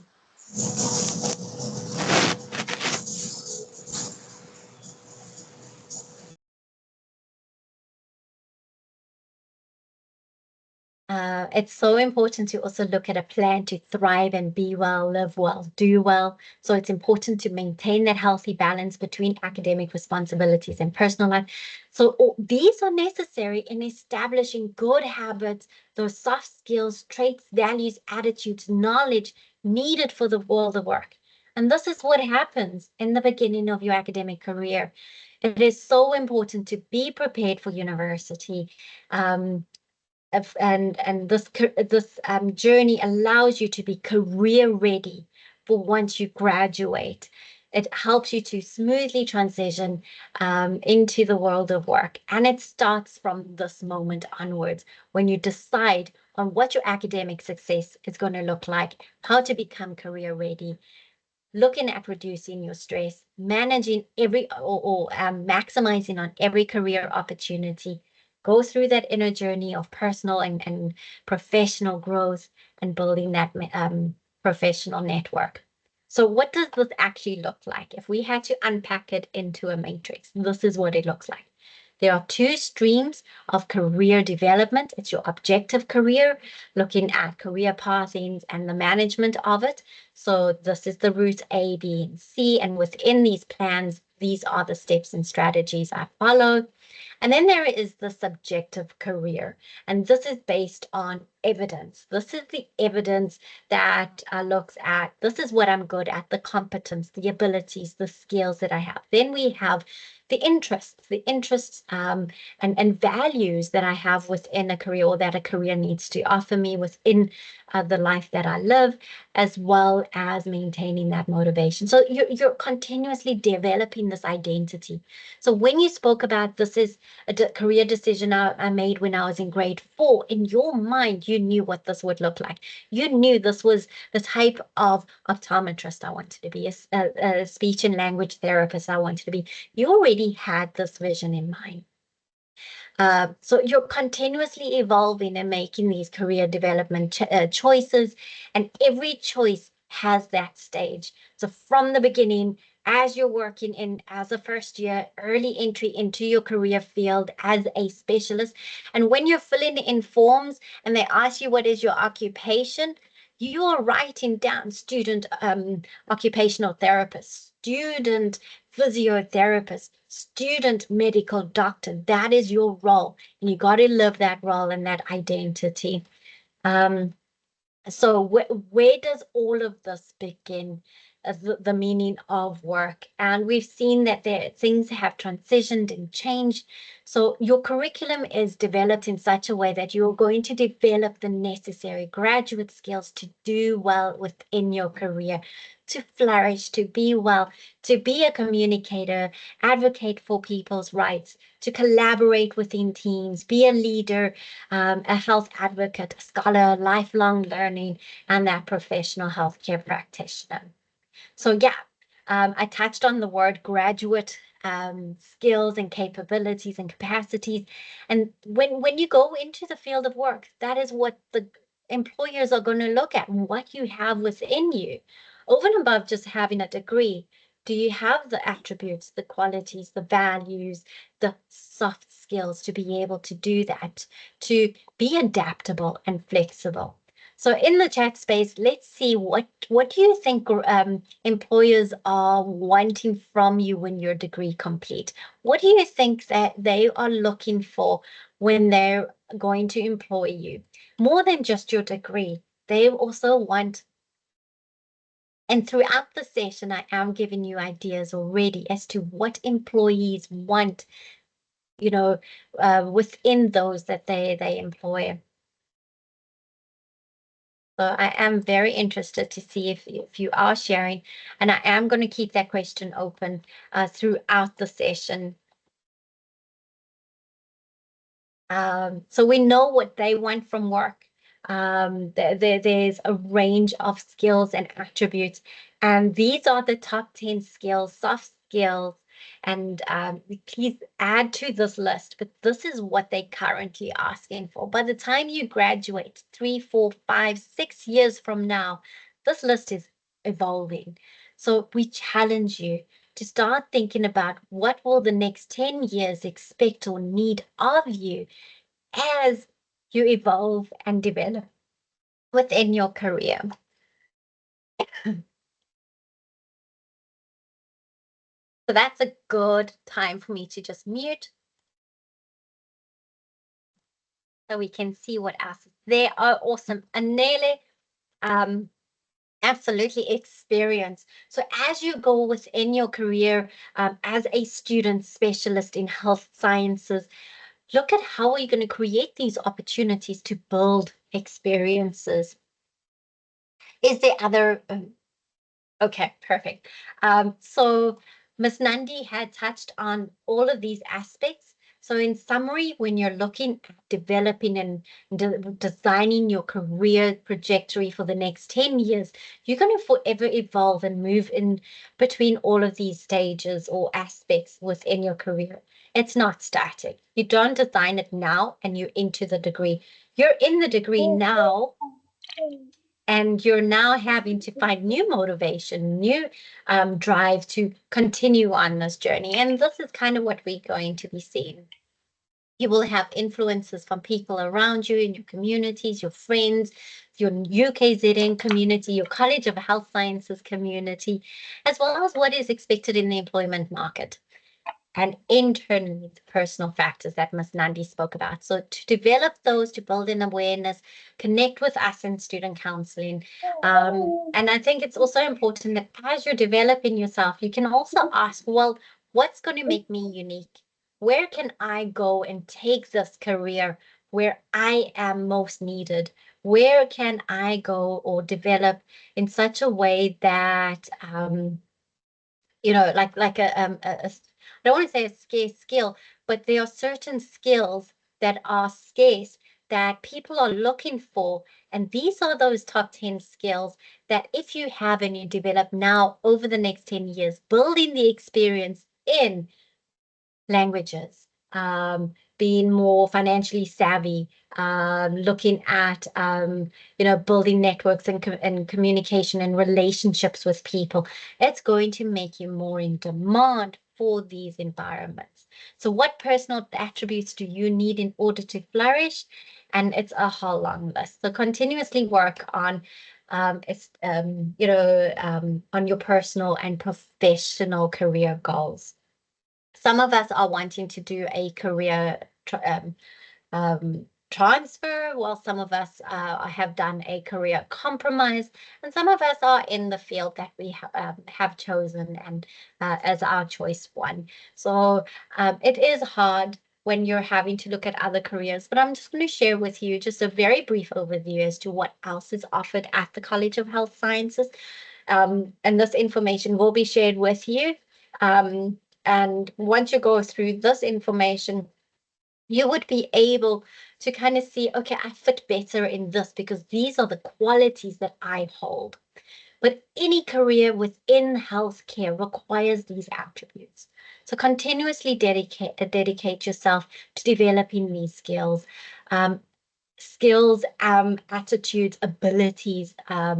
The degree is expecting a lot from you. The degree is expecting these attributes, the ability to manage long hours, to be on call. It is physically demanding.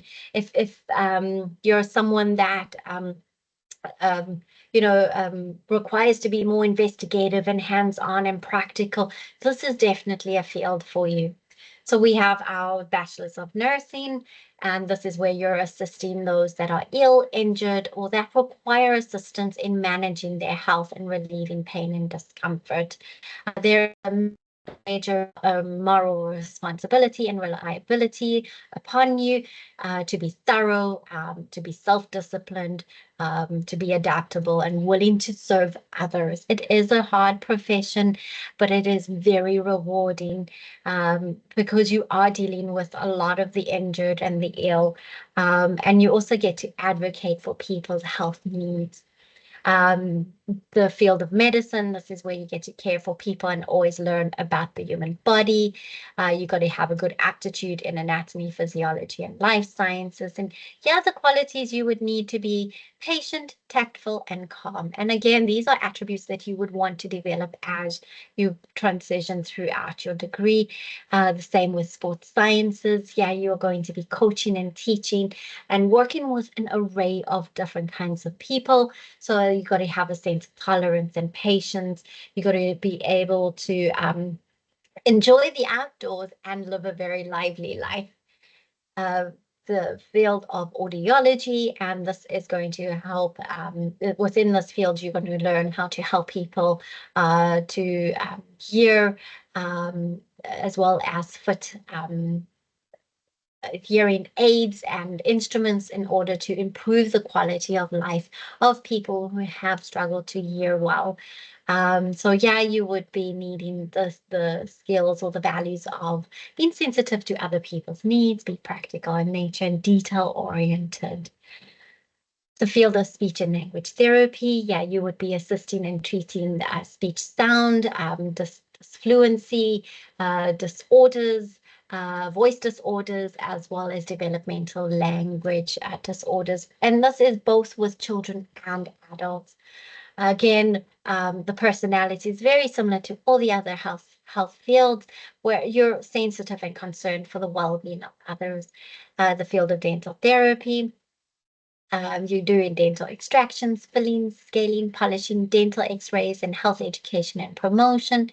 And with the field of oral hygiene, you're going to be doing a lot of preventative healthcare, promoting health habits, assisting in curative and rehabilitative oral care. And again, you'll also be doing some scaling, polishing, dental x-rays, and administering certain things like local anesthesia and doing health education and promotion. And OT, you're working with a range of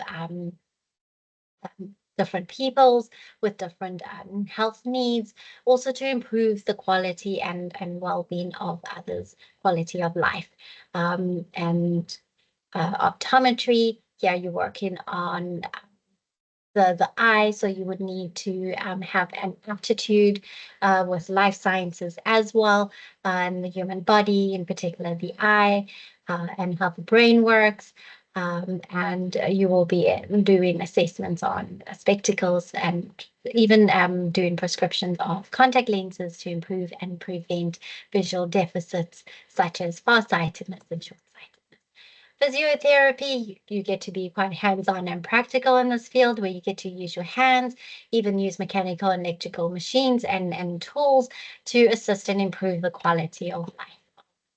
The persons you're working with. So the field of Bachelor in Medical Science, Anatomy, and Physiology, this is a very research-based kind of field where you're doing a lot of observations, investigations, and reporting on scientific aspects of the body, how it functions, and you would be using human studies, animal studies, and even computer simulated demonstrations to complete those scientific research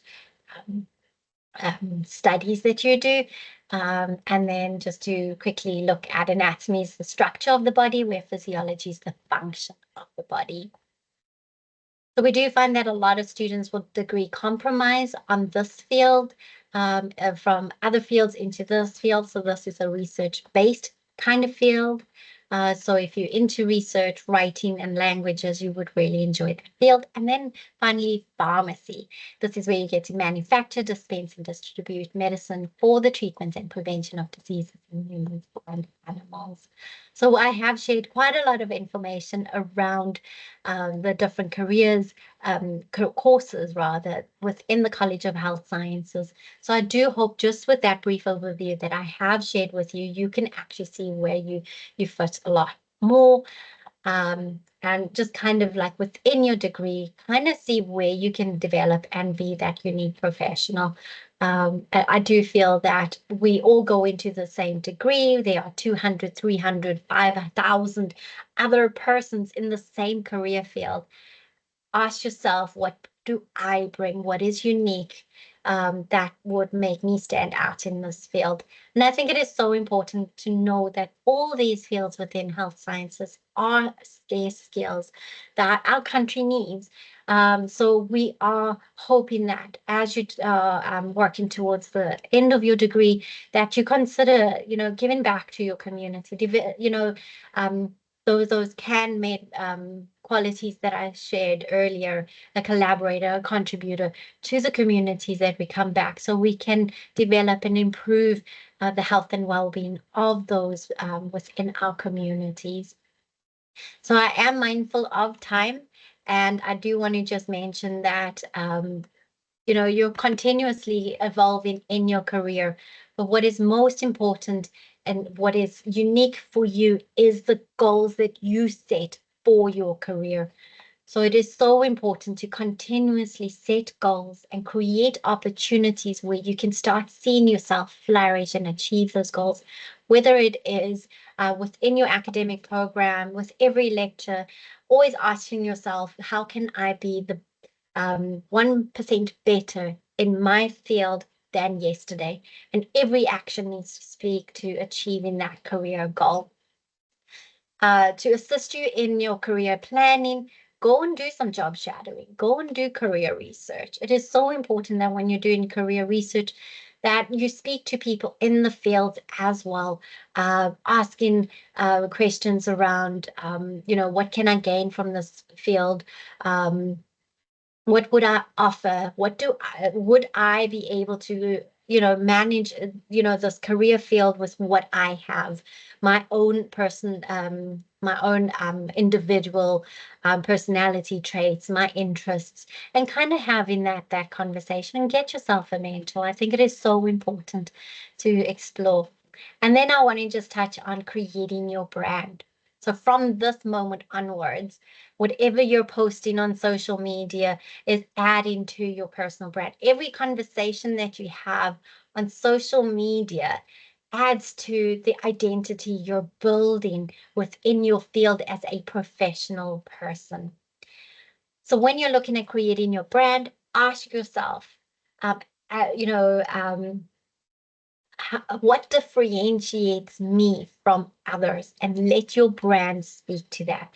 Social media is a great way to develop a personal identity and a professional identity. It helps you to establish a reputation and to stand out. I think that you have an array of resources available to you to make this possible, to kind of build this identity, this professional identity. And I think it's so important to also know the dangers and the limitations and disadvantages of these spaces.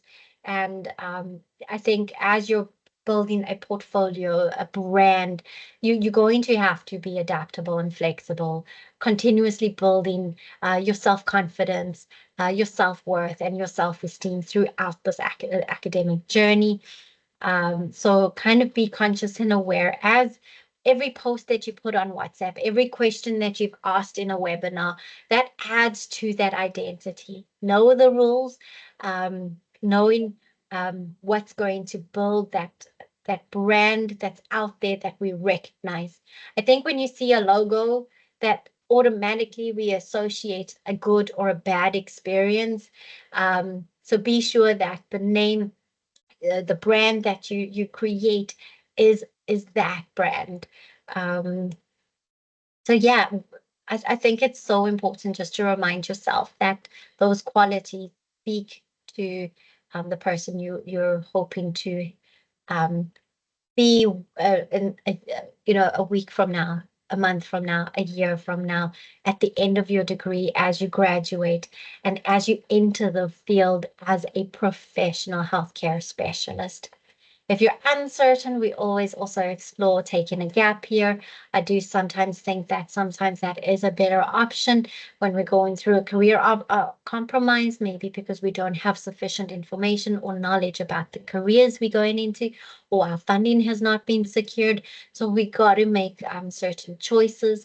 But set those career goals. I think it is so important that as you go through this journey, that you're focused on every single day, every activity you're doing. This is taken me closer to the thing that I envisioned myself becoming. Goes for an assessment.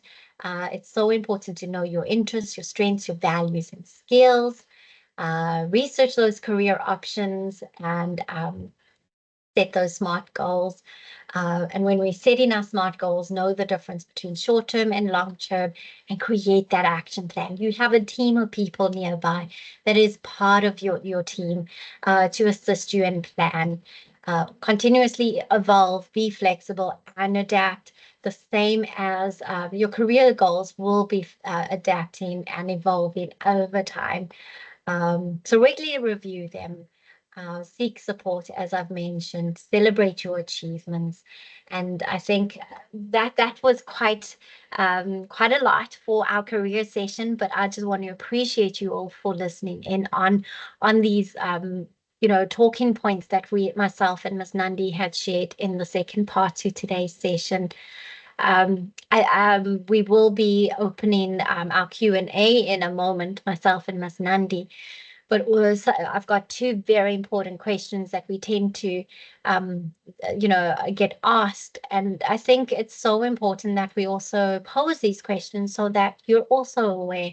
And a lot of the time that students that drop out, especially after their first years, because of the underpreparedness, not knowing what the degree is expecting. And I have seen some of those questions in the chat space. What is expected of me?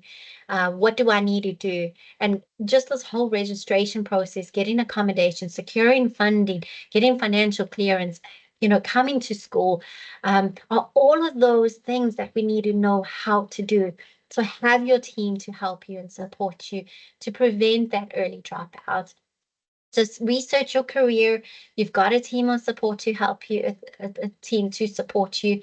And a lot of the time, and we will speak a bit more of this on Friday, why we're making these career decisions and the kinds of consequences the decisions we make. And then the next question is it correct to say that my career is entirely based on what I studied? And a lot of the time, no. This is an entry into the world of work. You develop skills and understanding, knowledge, attributes, personal values that can change your trajectory as you progress within your career and once you graduate and go into the world of work, the 5 years, 10 years, 20 years within your career. So how do you decide what career is best for you? Have a priority list, put into a plan of action and implement that plan of action, and then decide which plan of action will match your priorities that you aim to achieve best. So I know that was quite a mouthful. So I don't see any specific questions, but we are going to open the floor for you guys now. Any specific queries? Lucia, your hand is raised. You may unmute. Let's hear from you. Hi, I'm sorry to include such a matter, but yesterday I couldn't attend a meeting due to my signal. So I couldn't hear out some of the important questions that have been discussed yesterday. So I would like to ask, how can I get such an information? Because tomorrow I'm about to go to come to UKZN. So I'm a little bit confused. The information that I was supposed to get yesterday, I couldn't get it. And due to content of yesterday, it is the information that I was really looking forward to use it for tomorrow. Thank you so much for that question. I had to step out when you asked that question. Lucia, Nandi or Karuna, are you able to respond to the question? I think there is a recording. She wanted to know if she could receive the information that was shared yesterday. And I think there is a recording. Absolutely. So all these sessions are recorded and will be made available to you in this chat space of the team session. You will be able to access the chats of yesterday, the recordings, and we also share this on the WhatsApp groups. So Lucia, no, it's okay to ask this question. I know you apologize by asking this question. It's so important. We want all the information we need to be able to make a good decision. So I'm very happy you asked the question. I wonder if there is another question. Let's see if there's anyone else with another question. It's really important that as you're sitting tonight, tomorrow, start, and especially after the school orientation tomorrow and Thursday and Monday and Tuesday, that you tend to ask yourself, what does this mean for me as I journey as a first-year student at UKZN in the College of Health Science, specializing in this field, in this medical field that I have chosen, whether it's speech, optom, OT, etc., etc. Your academics are meeting you at your school orientations, which is really nice.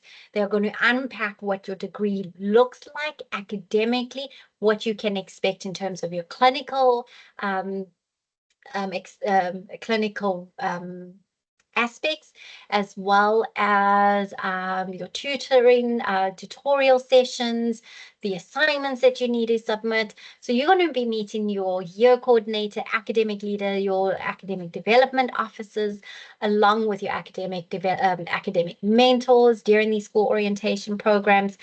I don't know if there's any other questions. I see something's just popped up in the chat. Let's see what that question is. Those of you that have been informed of an in-person orientation, please inform your mentors to alert the ADOs if you are unable to attend that orientation, so they can make alternate arrangements for you. The orientation for some of the school orientations are online. We will share the links tomorrow. That would be the School of Health Sciences online both Wednesday and Thursday. And that is please, my colleague, Ms. Christie, can add if I miss any of the disciplines, but it starts with optometry, occupational therapy, physiotherapy, pharmacy, speech and language, audiology, oral hygiene, dental therapy, and I do feel like I've missed a discipline. So that is a virtual tomorrow, Wednesday and Thursday. It commences at 8:30 until the end of day. So please be prepared. Some water, some snacks. Pack as if you're attending the class. Your online lectures, as we're offering hybrid lecturing styles, majority will be in person. You're going to be living a little bit of a stagnant life. Your student counselors will teach you how to manage the online academic demands. And then we also have the School of Nursing and Public Health tomorrow, and that will also be and Miss Woolley will share whether it would be on campus. And yes, there will be different campus tours as arranged by both your mentors, SRC, and I think it is so important that some of the school orientations will have some activities on your campus when you commence with your academic program on the 10th of February. So MBCHB is on Monday, the 10th of February, and then your vaccinations is on the 11th of February for medicine. I do hope I've answered all the questions. And yes, all the information pertaining to the college orientations and your school orientations is on the link that Ms. Karuna had shared in the chat space. Thank you so much. And I think that would be it. I am going to be opening the floor for general Q&A right now. Thank you so much, Ms. Nandi, for sharing the slot with me. It was an absolute pleasure. And yeah, unpacking the career journey with our first year students. At any time, should you wish to set up an appointment with us, I am going to see if I can find that slide quickly so I can push it up. At any time you would like to connect with us, please email us on chs.sss@ukzn.ac.za. And it seems like I have closed that slide presentation, but I'm going to open it now while we open for the general Q&A. The general Q&A is going to last for the next 10 minutes. So if you have any specific questions or general questions, please, you may raise your hand or ask your question in the chat space. Sawubona, dumelang. I hear someone saying, sorry, you got a question for us? So it seems like they're inviting us for a party. I'm just going to mute you. Thank you, Mandita Tembu. Yes, you get called out in our sessions when you unmute, and if I'm quick enough, I do apologize. But yeah, it was an absolute pleasure being able to spend this time with you. Let's see if we've got any raised hands. Of general Q&A right now. So we do recommend that you make your student card on the campus that you are needing to study. But you know, if there is a particular reason why you can't, just check in with your mentor. Your mentor will definitely help you out with that further information. But as far as we recommend, try and access that on your particular campus. Just to let you know that at any time, if you have a question, you can go and message CZBot. He is available on WhatsApp. He's also available on the UKZN website and will assist you with any of your queries. And let's see if there's anything else. Any other questions, comments that you would like to ask? I did see that there was a request for the details of the optometry department for eye exams and evaluations. So I had started sharing that on the WhatsApp group. So if you haven't received it just yet, I've just got 4 groups left to send to. But we have services on our campuses that whether it is physiotherapy or optometry services or occupational therapy services, you can go over to the clinics there on Westville campus, over and above our campus clinic services. So this is our contact details as well as the email address should you wish to secure an appointment with us to help you unpack your career or to address any other personal challenges, or if you just need some guidance and support, let us know. Your mentor will refer you to us in the event you need further assistance. Let's see if there was something else. I did see something pop up. So any transfer information, please address that with academic services on your campus. Academic services at Westville campus is at Professional Services, Block E3, opposite the cafeteria. At Howard College, it is at Desmond Clarence. You can go over to Desmond Clarence and go to the college office there. At medical school, we are at floor 2, office 233. And the academic services administrators will assist you with your queries around the process involved. We also need to ensure that you meet the APS scores for the degree that you want to transfer to. So please connect with them. Keys for residents, I think it is so important to, when you get to residents, ask for the residence assistant. The residence assistant has your allocation to your room and they will assist you and guide you to your room and the keys. And your vaccinations, if you want to do that privately, I think it is okay as long as you are aware that you pay for the vaccination. It is for your cost. You need blood results as well as a certificate from your medical practitioner that you have completed the vaccination. At campus clinics, the services are for free. And it's the same type of prick. It is from a nurse, a healthcare practitioner, and we'll go to the same labs. The blood samples will be sent to the same labs that your medical doctor would send it to. I note all the queries, the full stops. Let's see. Okay, so please, can you go back to your WhatsApp chats after the session. Your mentors will be available for the last hour of the day. We will see you again tomorrow at your school orientations. If you don't have a session tomorrow, Thursday, please ask on the WhatsApp groups and mentors if you can respond to those questions on this chat. Please assist. Have a wonderful and beautiful afternoon. Any other last questions?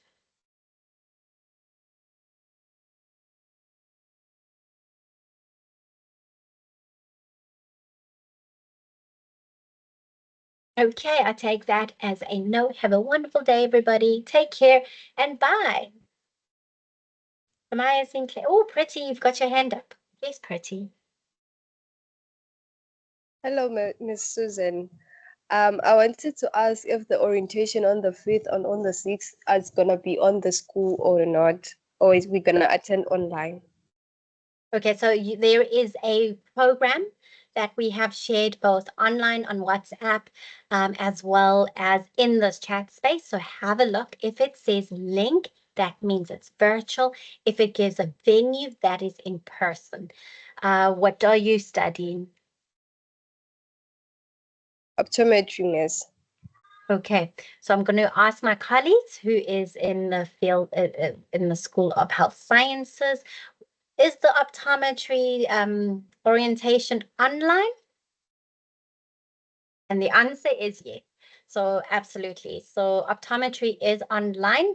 There is a link specific for the session. Okay. Campus tours, there is definitely a range of campus tours going to be planned with both your mentors and your SRC. Thank you so much for resharing, Karuna. Pretty, Ms. Karuna has shared the link to the orientation program for the whole week and a half.